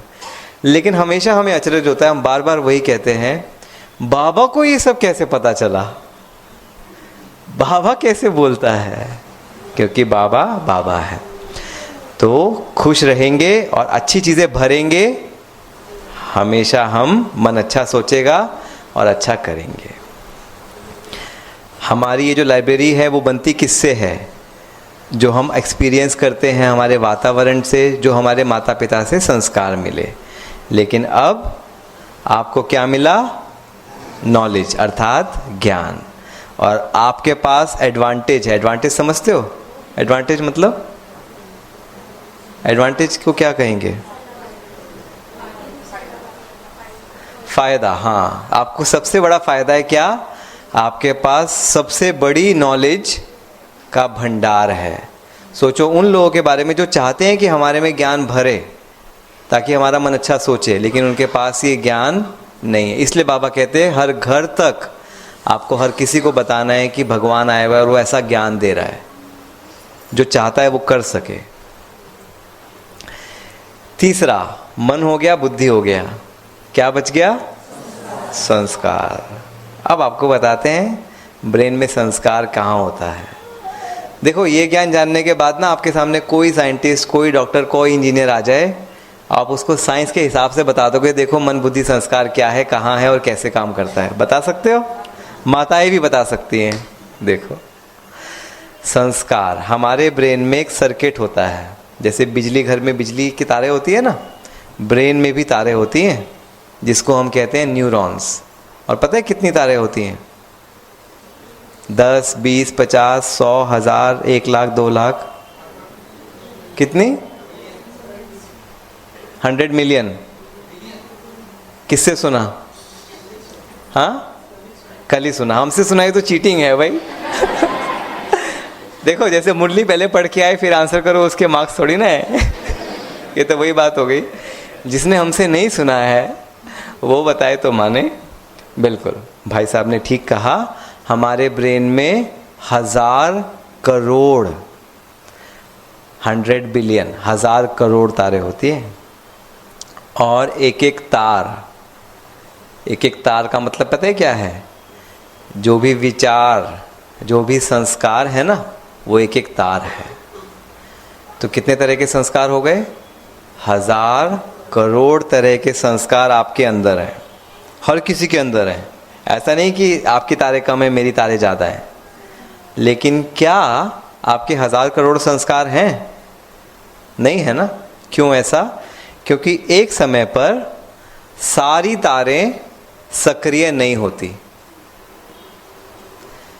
1000 करोड़ में से कुछ ही तारें सक्रिय होंगी किसी भी इंसान में। इसीलिए कहते हैं 10 से 15% इंसान अपने दिमाग का हिस्सा इस्तेमाल करता है। समझो, ये बहुत सारी तारें हैं, देख रहे हो तारें, हरी हरी तारें। लेकिन जो काली है ना, ये तारें सक्रिय हैं, बाकी तारें सक्रिय नहीं हैं। तो इन तारों में जो संस्कार होगा वो संस्कार आपका दिखाई देगा। बाकी संस्कार आपके अंदर हैं लेकिन वो मर्ज हैं, सक्रिय नहीं हैं। वो क्या हैं? मर्ज हैं। अब आप समझे? अब आप क्या कर रहे हो? जो सोई हुई तारे हैं, जो मर्ज हैं, उनको क्या कर रहे हो? इमर्ज कर रहे हो। जो बाबा कहता है मर्ज और इमर्ज का खेल। इसका मतलब मेरे अंदर मान लो ये तारे सक्रिय हैं, आपके अंदर ये वाली तारे सक्रिय हैं, ठीक है? तो आपके संस्कार मेरे संस्कार से अलग हैं, मेरे संस्कार आपके संस्कार से अलग हैं। मतलब अलग हैं, गलत नहीं हैं, अलग हैं। ये बहुत समझे आप इसका क्या मतलब है? हम सब गलत नहीं हैं, अलग हैं। अगर ये चीज़ हम समझ जाएं अच्छे से कि कोई भी गलत, हम सब, ये फूलों का गुलदस्ता, ये फूल एक पीला है, एक लाल है, एक सफ़ेद है, एक पिंक है, ये सब फूल आपस में गलत हैं।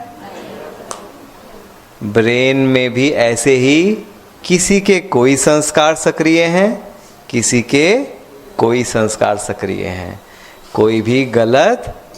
अब होगा झगड़ा। क्यों झगड़ा होता है घर में? तुम गलत हो, तुमने ये गलती की। हम सोचते हैं ये कैसे कर सकता है, ये तो गलत है। वहीं पर झगड़ा होता है ना।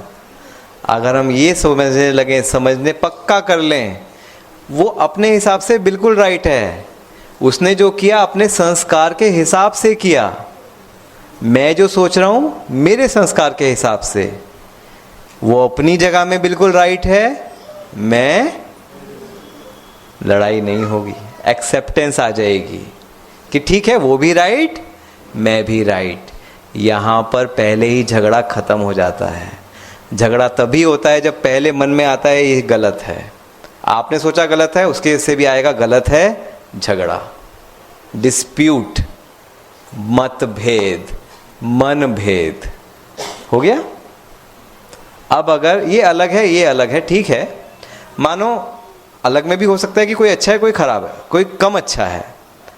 जैसे मानो कोई किसी का संस्कार है गुस्सा करने का, मानो मैं बोलता हूँ ये गुस्सा करने का संस्कार है, ठीक है। अब मेरा संस्कार है ये वाला, प्यार वाला, ठीक है।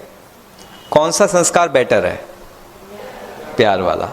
लेकिन मुझे ये पता है कि वो अलग गलत नहीं है, अपने हिसाब से, अपने हिसाब से वो अपने हिसाब से गलत नहीं है, क्योंकि उसका संस्कार ही ऐसा है, इसलिए ऐसा है वो। अब मेरे को क्या रहेगा कि मैं चाहूँगा उसका ये संस्कार बदल के कौन सा संस्कार बन जाए? प्यार वाला। तो मैं उसके लिए कोशिश करूँगा।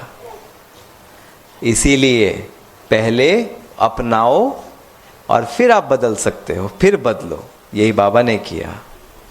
गलत कहते ही सामने वाला, अब अज्ञानी जो ज्ञान में नहीं भी चल रहे हैं, घर वाले हैं हमारे, अगर हम ये कहेंगे ना तुम गलत हो, तुम सही नहीं हो, तुम्हें पता नहीं है, उनकी तरफ से भी यही सिग्नल आएगा। आप कहने लगो आप अपनी जगह पे बिल्कुल राइट हो। हाँ, क्योंकि आपको ज्ञान नहीं है इसलिए आप नहीं समझ पा रहे हो, लेकिन आप अपनी जगह पे बिल्कुल राइट हो। लेकिन ज्ञान लोगे तो और बेहतर हो जाओगे। फिर देखो वो आपसे क्या कहेंगे, आप भी बिल्कुल राइट हो, आप ज्ञान लो, अच्छा रहेगा, फिर आपको रोकेंगे नहीं। ये न्यूरॉन का ये असली डायग्राम है, ऐसे दिखाई देते हैं। ऐसे 1000 करोड़ ब्रेन में कोशिकाएं होती हैं। और यही बाबा ने कहा, जो अलग अलग ब्रेन की भाषा में अलग अलग पाथवे हैं, अलग अलग मतें। मत क्या है? सर्किट है। और उसी से अलग अलग धर्म बन गए। तो कोई भी गलत नहीं है, अलग अलग है। और यही मर्ज और इमर्ज का खेल, मर्ज और इमर्ज वो कैसे होता है? ये डॉक्टर साहब है, इनका नाम डोनाल्ड हेब है। 1949 में इन्होंने एक सिद्धांत दिया कि कोई संस्कार हमारा इमर्ज होता है, कोई संस्कार मर्ज होता है। कैसे? हम अपना संस्कार परिवर्तन कर रहे हैं ना, ये कैसे होता है? उन्होंने एक सिद्धांत दिया कि जब भी आप कुछ सोचते हो, ठीक है, तो ब्रेन में, हमने बताया भी था पीछे, ब्रेन में एक विद्युत तरंग पैदा होती है। वो विद्युत तरंग इन कोशिकाओं में जाती है और वो विद्युत तरंग सोचने से, वो विद्युत तरंग जितनी बार जाएगी, जितना बार सोचोगे, समय के साथ वो विद्युत तरंग इनके बीच का जो जोड़ है ना, कनेक्शन है, वो पक्का कर देगी। देखो यहाँ पर कितना था, यहाँ पर पक्का हो गया, ठीक है। और जो चीज़ नहीं सोचोगे, जैसे ये चीज़ नहीं सोची गई तो इसका कनेक्शन टूट गया। जैसे पहली बार किसी ने सिगरेट किसी को दिया, उसने सोचा सिगरेट पी लूँ, ये सिगरेट पीने का सोच है, ये सिगरेट ना पीने की सोच है। लेकिन उसने अपने दोस्तों के कहने में आकर सिगरेट पी लिया, तो ये गया ऐसे रास्ता, संस्कार, विचार, बार बार पी लिया, ये पक्का हो जाएगा। ना पीने का जो उसका सोच था वो कच्ची हो जाएगी, ठीक है। अब क्या होगा, धीरे धीरे, शुरू में तो वो सोचता था मैं पीऊँ नहीं पीऊँ, लेकिन समय के साथ क्या हुआ, समय घूमा, क्योंकि ये सोच कच्ची हो गई। अब वो सोचेगा नहीं, सिगरेट उठाएगा और पी लेगा, क्योंकि ये विचार तुरंत काम करेगा, क्योंकि संस्कार बन गया। वो विचार क्या बन गया? संस्कार। अब उसको हम बता भी दें कि सिगरेट पीना अच्छी बात नहीं है,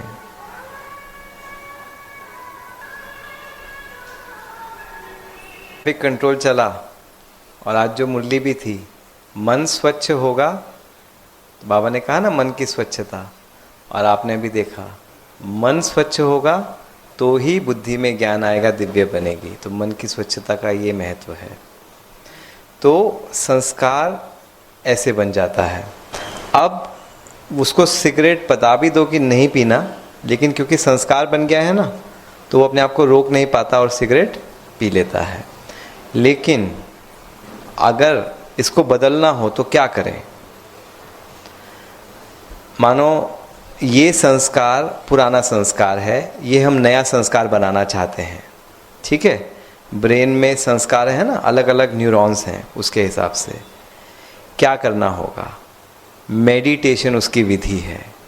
मेडिटेशन कैसे काम करता है? मेडिटेशन में हम क्या करते हैं? याद करते हैं। क्या याद करते हैं? बाबा को याद करते हैं, और बाबा को याद करके बाबा से सुख, शांति, प्रेम, आनंद, पवित्रता, ज्ञान, शक्ति जो भी लेना है आप लेते हो। अब आप सिद्धांत पे वापस जाओ। अभी तक हम किन के बारे में सोचते थे? दुख, अशांति, दर्द। तो हमारा कौन सा रास्ता जा रहा था? दुख अशांति वाला। अगर सिर्फ हम सोच बदल लेंगे, बाबा के बारे में सोचेंगे, तो कौन सा रास्ता जाएगा? नया वाला। नया वाला रास्ता बनता जाएगा। और जिस चीज़ को हमने सोचना छोड़ दिया, क्योंकि सोच से पैदा होता है ना, सोचना छोड़ दिया, वो अपने आप ही टूट जाएगा। इसीलिए बाबा कहते, क्योंकि ये दुख की दुनिया है, दुख की दुनिया को भूल एक मुझे याद करो। तो याद से हम अपने ब्रेन का ये जो सर्किट है, आत्मा का जो संस्कार है, वो बदल सकते हैं। इसको कहते हैं साइनेप्टिक प्लास्टिसिटी। अब देखो, है विज्ञान का सिद्धांत, लेकिन कैसे बाबा इसको यूज़ करता है। तो यही कैसे मेडिटेशन हमारे ब्रेन को रीवायर कर देती है। रीवायर मतलब संस्कार वही थे, कुछ अच्छे संस्कार मर्ज थे, जो तमोप्रधान संस्कार थे, दुख, अशांति, टेंशन, चिंता के, वो इमर्ज थे। अब हम बाबा को सोच सोच के, बाबा के बारे में सोच सोच के अपने नए संस्कारों को इमर्ज कर लेते हैं। पुराने संस्कार ऑटोमेटिक मर्ज हो जाते हैं और हम देवता बन जाते हैं। जब द्वापर आता है तो फिर क्या होगा? फिर से पुराने संस्कार है इजी। इसको हमारी भाषा में हमने नाम दिया ब्रेन की रीवायरिंग कर देना। जैसे शॉर्ट सर्किट हो जाता है ना, तो हम इलेक्ट्रीशियन को बुलाते हैं कि भाई तारे ठीक कर दो। तो हमने कौन से बाबा को बुलाया? शिव बाबा को बुलाकर अपने ब्रेन के तारों को, अर्थात संस्कारों को ठीक करवा रहे हैं। देखो, पूरा साइंस है। और यही संकल्प से हम अपने संस्कारों को बदलते हैं, संस्कार बदलते हैं तो नई सृष्टि का निर्माण होते हैं। यहाँ पर डॉक्टर्स ने भी एक एक्सपेरिमेंट किया। उन्होंने क्या किया? एक बंदर को केला खिलाया और उस केला खिलाते हुए उसके ब्रेन की चेकिंग की और देखा कि ब्रेन में कौन से हिस्से सक्रिय होते हैं। अब उन्होंने क्या किया? उस बंदर को, दूसरे बंदर को केला खाते हुए देखने के लिए बोला। अब ये बंदर पहला बंदर ही है, लेकिन ये दूसरे बंदर को केला खाते हुए देख रहा है। अब उसके ब्रेन की चेकिंग की तो उन्होंने पता है क्या पाया? उन्होंने पाया कि जब वो दिखा रहा था केला या देख रहा था, तब भी ब्रेन में बिल्कुल सेम टू सेम एक्टिविटी हुई, सेम टू सेम एक्शन हुआ, वही हिस्से सक्रिय हुए। इसका नाम उन्होंने दिया मिरर न्यूरॉन प्रिंसिपल। अर्थात जैसे शीशे में आप देखते हो ना, आपका अक्स होता है, बिल्कुल सेम टू सेम होता है, एकदम वैसा ही दिखता है। जो हमारा ब्रेन है ना, वो सामने जो असली चीज़ है या सिर्फ उसके बारे में सोच भी रहा है, तो ब्रेन में हरकत वही होती है। आपके सामने गुलाब जामुन है, आपके मुंह में पानी आएगा। लेकिन अगर आप गुलाब जामुन के बारे में बहुत सोच रहे हो, अच्छा गुलाब जामुन है और गर्मा गर्म गुलाब जामुन आया, मैं खा रही हूँ, तो भी मुंह में पानी आता है ना। तो कहने का मतलब, अगर हम किसी चीज़ का विचार भी कर रहे हैं, वो भी हमारे ब्रेन में एक विद्युत तरंग पैदा कर रहा है और उससे संस्कार का निर्माण हो रहा है। अभी तक हम गलत चीज़ों के बारे में जब सोचते थे तो गलत संस्कार का निर्माण हो रहा था। अच्छी चीज़ों के बारे में सोचते हैं, अच्छे संस्कार। तो इसीलिए ईश्वर क्या कहते हैं, बाबा क्या कहते हैं? अपनी सोच पर बहुत ध्यान दो।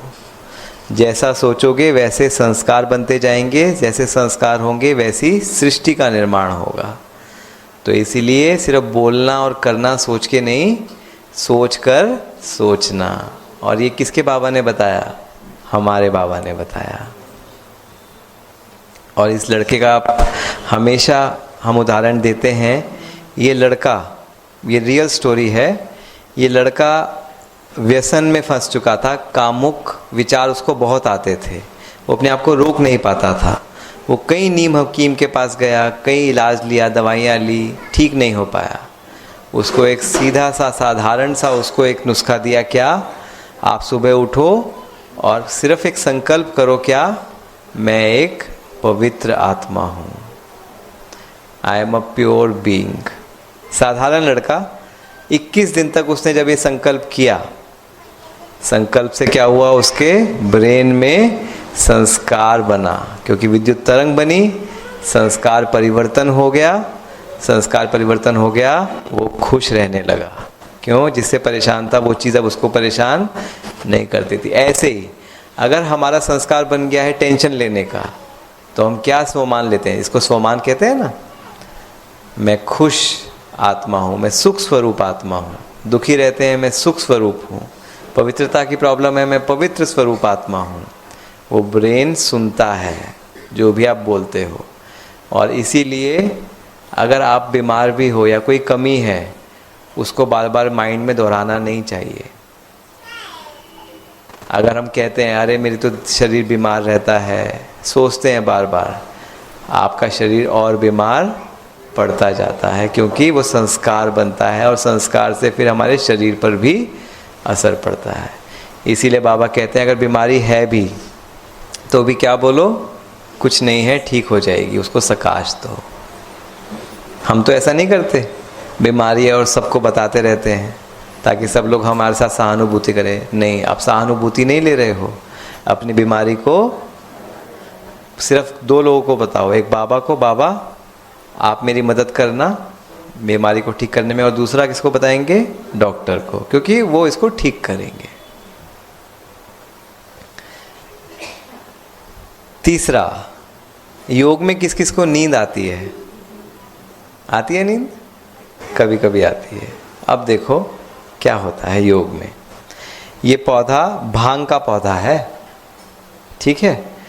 जब कोई भांग लेता है ना, तो उसका वो अपने आपे में नहीं रहता, वो बिल्कुल एकदम जैसे इस दुनिया से दूर अपनी दुनिया में पहुंच जाता है, जिसको कहते हैं कि वो बिल्कुल नशे में चला गया है, इंद्रियों के पार सुख फील कर रहा है। एक्टेसी कहते हैं अंग्रेजी में उसको। वो अनुभूति होती है कि जैसे परम आनंद मिल गया हो, ठीक है। ये तो समझ में आता है कि भांग लेकर ऐसा अनुभूति होती है, लेकिन हम भांग क्यों नहीं लेते? क्योंकि उसके बहुत नुकसान भी हैं। यहाँ पर ये योगी क्यों दिखाया है? क्या ये भी भांग लेते हैं? ये भी भांग लेते हैं, ये क्यों दिखाया?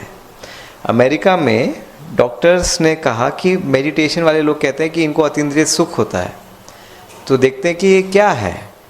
उन्होंने जब एक योगी को बिठाया योग कर में, और योग करते हुए उसके खून की जांच की, और पाया कि उसमें एक रसायन मिला, ऐसा एक नया रसायन मिला योग करते हुए, जो बिल्कुल ये रसायन है, वो जो रसायन बिल्कुल, और ये है भांग।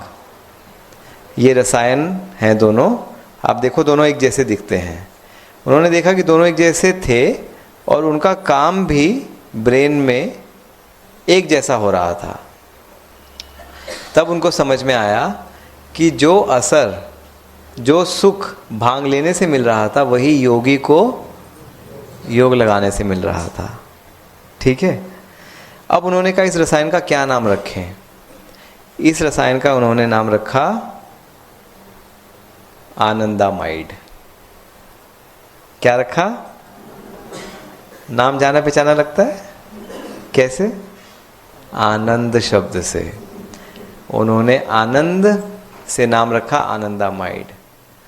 अमेरिका के डॉक्टर, और आनंद शब्द कहाँ से आ गया? ये तो हिंदी संस्कृत शब्द है, कहाँ से आया?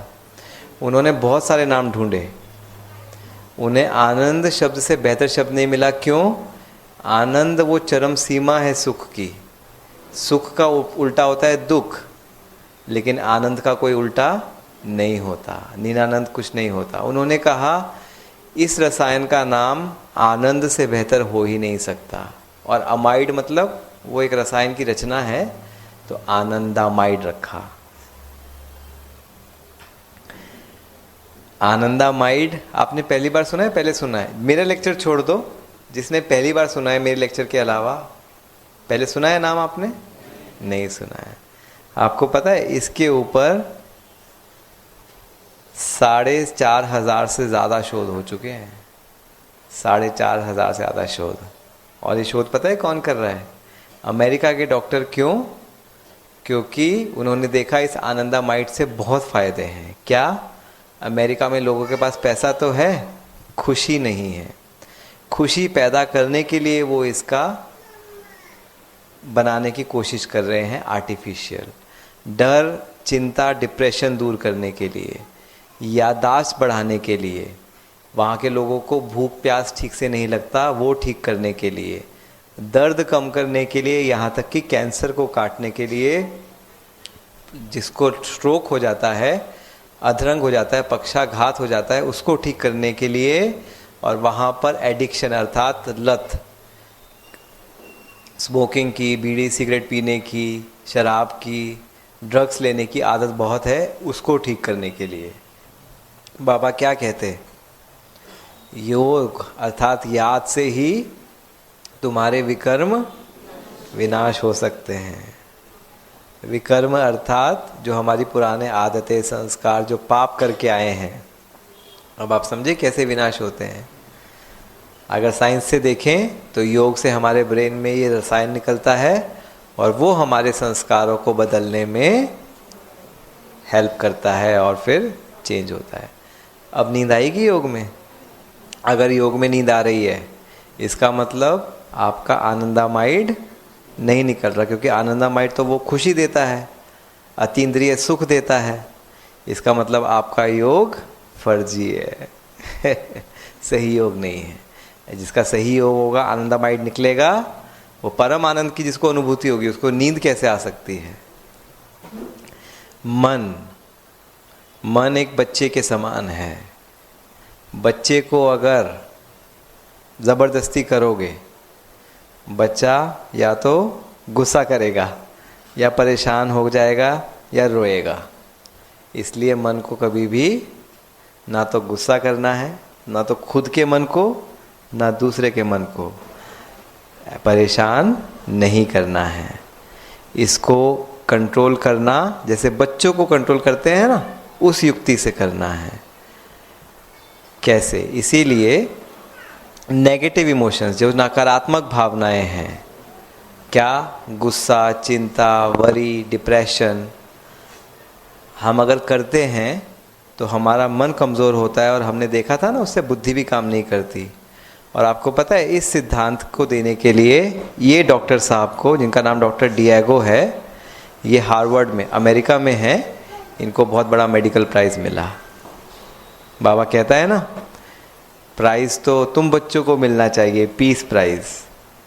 इन्होंने तो सिर्फ ये सिद्धांत बताया कि अगर मन में डिप्रेशन, चिंता, दुख है तो बुद्धि काम नहीं करेगी, लेकिन ये नहीं कहा, बताया कि मन को खुश कैसे रखें। वो खुशी किसने दी हमें?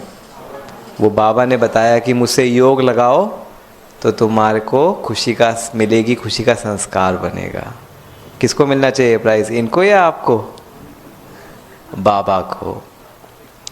इसीलिए बार बार बाबा, आज भी बाबा ने मन की बात कही, मन साफ होना चाहिए, खुशी प्यार होना चाहिए सबके लिए, क्योंकि वो प्यार के बिना नहीं रह सकता। और जहाँ पर मन अच्छा है, मतलब दिल कौन सा? ये मन, तो दिमाग भी काम करेगा। और योग किससे लगाते हैं? बुद्धि का योग लगाते हैं ना, बुद्धि का योग। बुद्धि से योग लगाना है तो मन को खुश रखना ही है। तो पहले मन को खुश रखो। कई बारी ब्राह्मणों में क्या होता है, जैसे लंबा समय चलते हैं ना, तो बस अब नीरसता आ जाती है, बस मुरली सुन रहे हैं ऐसे ही, वो मज़ा नहीं रहता है। और मज़ा नहीं है, मन खुश नहीं है, उसके अंदर उमंग उत्साह नहीं है, तो बुद्धि में भी ज्ञान फिर गिरते हैं। इसीलिए उमंग उत्साह प्रेम मन को देते रहना चाहिए। मन को कैसे प्रेम देंगे, कैसे प्यार मन के बढ़ाएंगे? एक तो देखो, यहाँ के सत्संग में और बाबा के यहाँ में और बाहर के सत्संग में एक बड़ा डिफरेंस है। क्या? बाबा ने 2 दिन पहले बताया था, कौन बताएगा? सत्संग में बाबा ने फ़र्क बताया था कि यहाँ का सत्संग क्या फर्क है? ये नहीं बोला था। नहीं, और क्या बताया था? पहली लाइन क्या थी यहाँ पर? किसने बोला? यहाँ पर एम ऑब्जेक्ट है।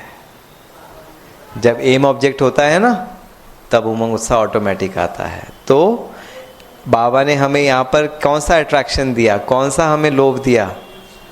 सतयुग का, लक्ष्मी नारायण का। तो मन में ऑटोमेटिक प्यार। बहुत सारे सत्संगों में हम भी गए, वहाँ पर भी बताते क्रोध मत करो, ये मत करो, लेकिन हम मानते नहीं थे। क्यों? मतलब मानना मतलब चेंज नहीं हो पाए, बदलाव नहीं आया। क्यों? क्योंकि मन को एक वो नहीं था, लक्ष्य नहीं था। मन को जब लक्ष्य मिलता है ना कि मुझे ये बनना है, मुझे ये प्राप्ति होगी।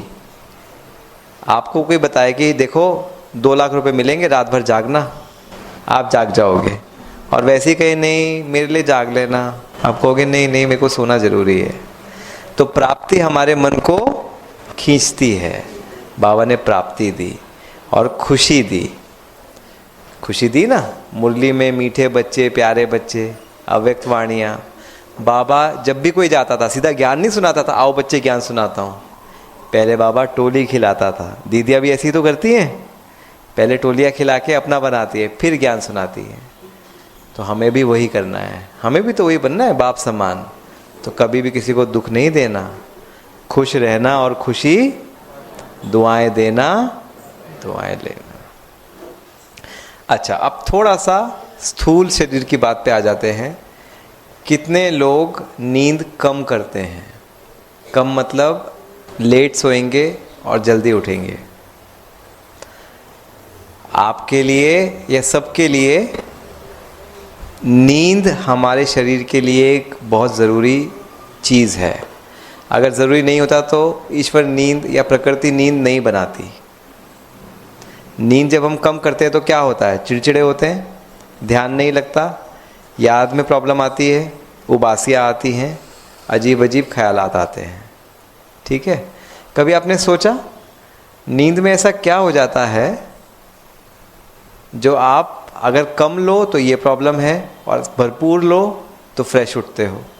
आप रात को कितने भी थके हों, सुबह जब उठते हो फ्रेश उठते हो? उठते हो फ्रेश? ऐसा क्या किया आपने नींद में? लेट ही तो गए। क्या किया नींद में? क्या किया जिससे फ्रेश हो गए? आराम किया। हाँ, मानो ये मेरा मोबाइल है, इसकी बैटरी अभी 10% है, मैं इसको बस आराम दे दूं, स्विच ऑफ करके रख दूं, ये अपने आप चार्ज हो जाएगा? चार्जिंग लगानी पड़ेगी ना। तो ऐसे ही आप चार्ज हो गए, फिर से एक नई ऊर्जा आ गई। कौन सी बैटरी ने चार्ज कर दिया आपको? आपने कौन सी बैटरी में चार्ज किया? रात को हर कोई बाबा की याद में सोता है। आप लोग सोते हो, आम आदमी तो नहीं सोता। फ्रेश तो वो भी होता है। वही तो कह रहा हूँ, मैंने इसको आराम दे दिया, ये चार्ज तो नहीं होगा ना। आराम देने से नई एनर्जी कहाँ से आ गई? नई स्फूर्ति कहाँ से आ गई? सोचा आपने कभी? हाँ, संकल्प नहीं आते तो बैटरी वहीं तक रहेगी ना। चार्ज कैसे हो गई आपकी बैटरी? चार्ज हो जाते हो ना। कम नहीं हुई, चार्ज कैसे हो गई? Sleep allows your brain to detox, अर्थात रात में ब्रेन आपको लगता है सिर्फ सोता नहीं है, वो सफाई, झाड़ू सफाई करता है। देखो क्या बना हुआ है यहाँ पे?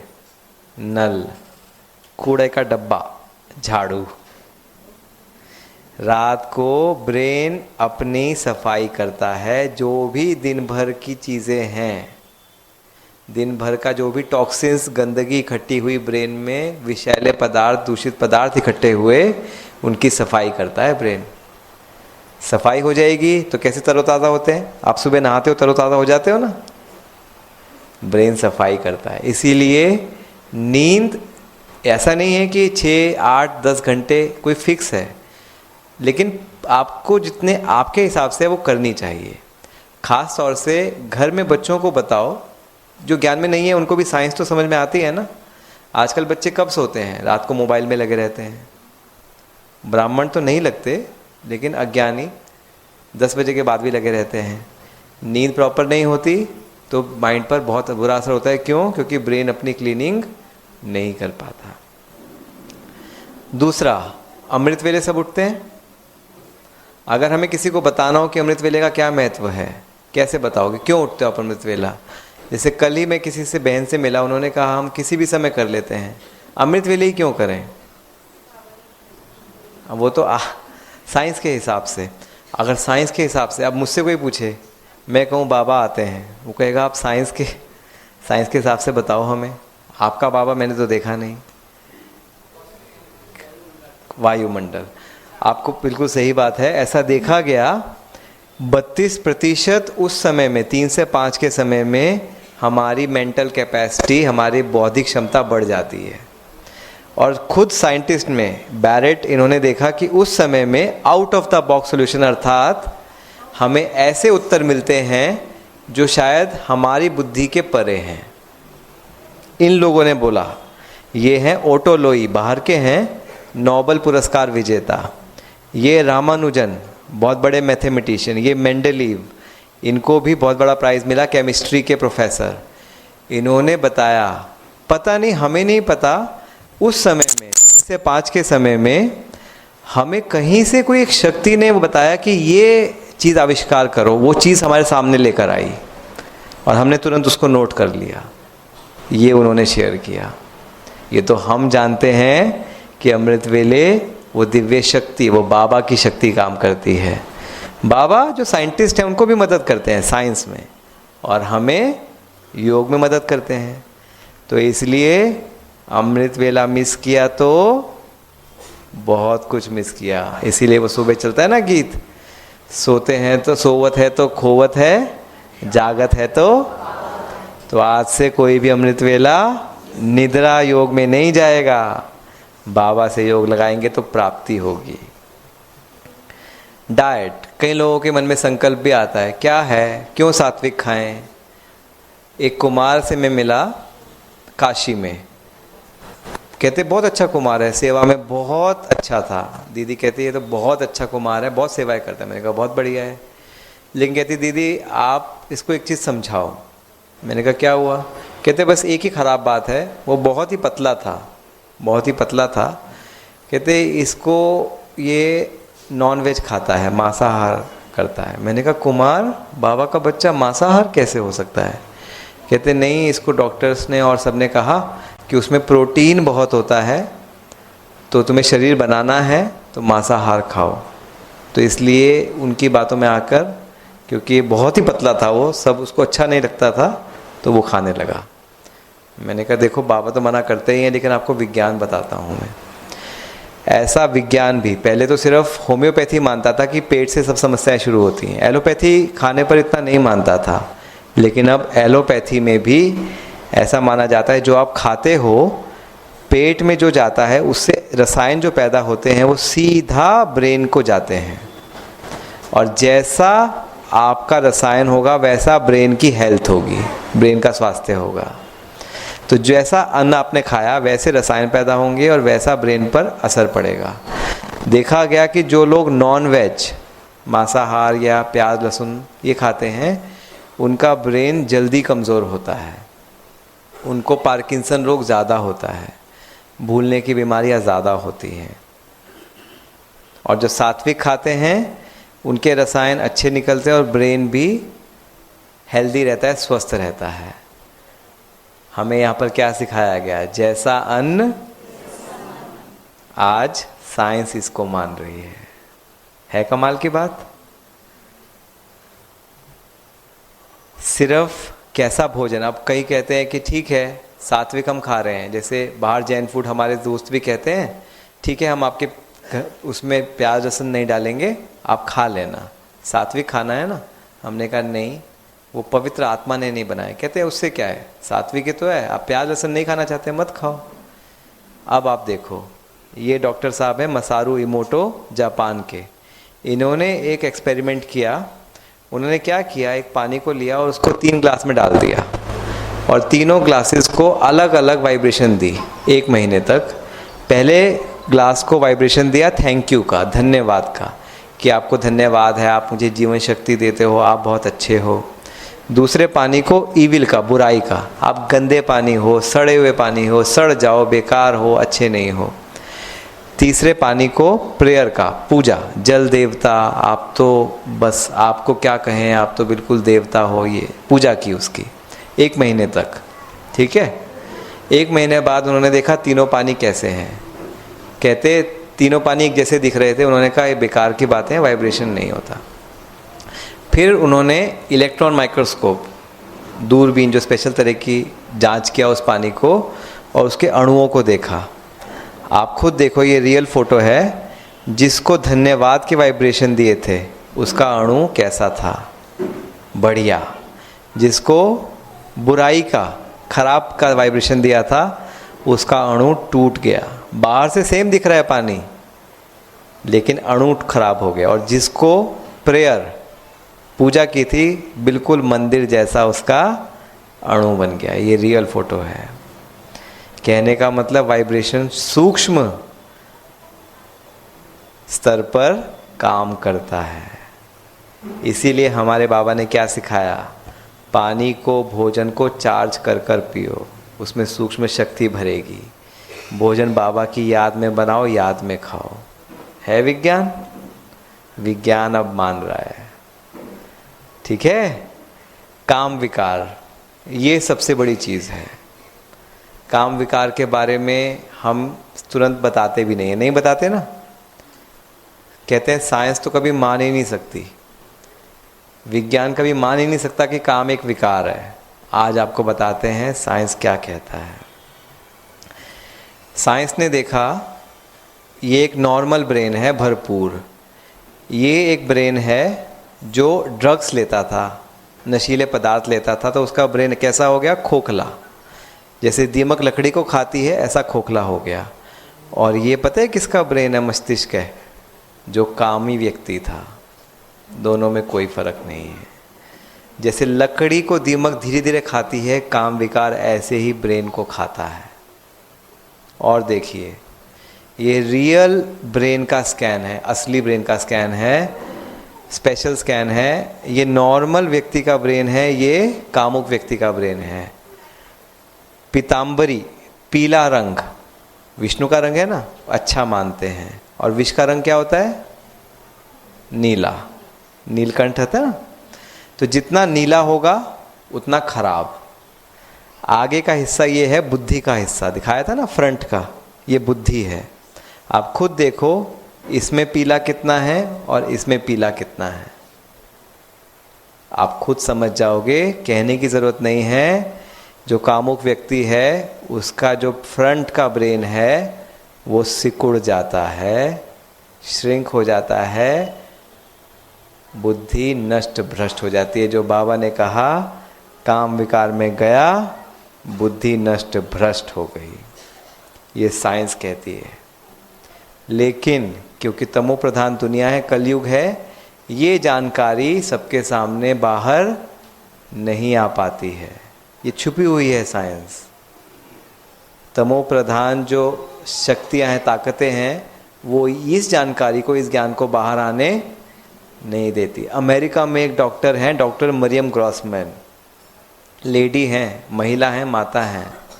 उन्होंने स्टडी किया 15 साल से 30 साल के बच्चों को, 25,000 बच्चों को, क्योंकि वहाँ पर काम विकार बहुत ज़्यादा है। 15 साल से 30 साल के बच्चों को भी अलाउड है सब कुछ, वहाँ पे पार्टियाँ होती हैं, बच्चों को भेजते हैं माता पिता, जाओ रिश्ते बनाओ, ये हालत है। उन्होंने देखा जो बच्चे ये सब काम विकार में जाते थे, उनकी बुद्धि छोटी सी हो गई, उनकी बुद्धिमत्ता कम हो गई। वो इसके बारे में खुलेआम बोलती हैं, उनके ऊपर बहुत हमले हुए। जैसे यहाँ पर बाबा के ऊपर हुए, वहाँ पर भी लोगों ने उनके ऊपर हमले किए, लेकिन उन्हें छोड़ा नहीं। तो जो बाबा कहते हैं ना कि साइंस भी, बाहर के विदेशी भी प्रत्यक्ष करेंगे ज्ञान को, कर रहे हैं। ये है जो बाबा ने कहा, पवित्रता कभी नहीं छोड़ना। अब साइंस भी धीरे धीरे इस चीज़ को, क्योंकि सत्य तो सत्य ही रहेगा। फाइनली अभ्यास से बढ़कर कुछ भी नहीं है। आप कितना भी ज्ञान ले लो, सब कर लो, लेकिन अभ्यास कभी मत छोड़ना। दादी जानकी 104 साल की भी पढ़ाई करती थी। ये लाओ त्से हैं। इनकी कहानी क्या है, एक बार ये प्रवचन कर रहे थे और प्रवचन में उन्होंने कहा कि शांत रहना चाहिए, गुस्सा नहीं करना चाहिए।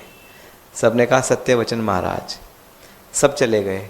एक व्यक्ति अगले दिन वापस आया, कहता है महाराज मुझे समझ नहीं आया, दोबारा समझाओ। तो सब सोचने लगे इसमें समझने की इसमें क्या मुश्किल है, यही तो बताया है कि शांत रहना चाहिए, गुस्सा नहीं करना चाहिए।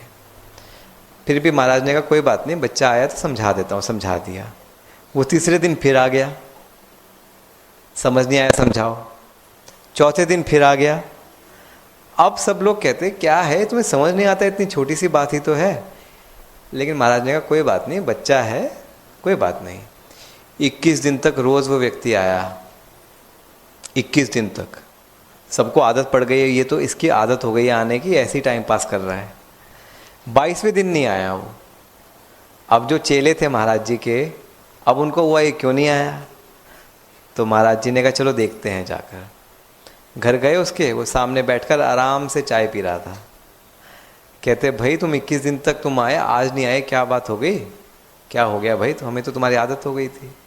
कहता है अब मुझे समझ में आ गया। तब फिर चेलों ने पूछा महाराज जी ये क्या है।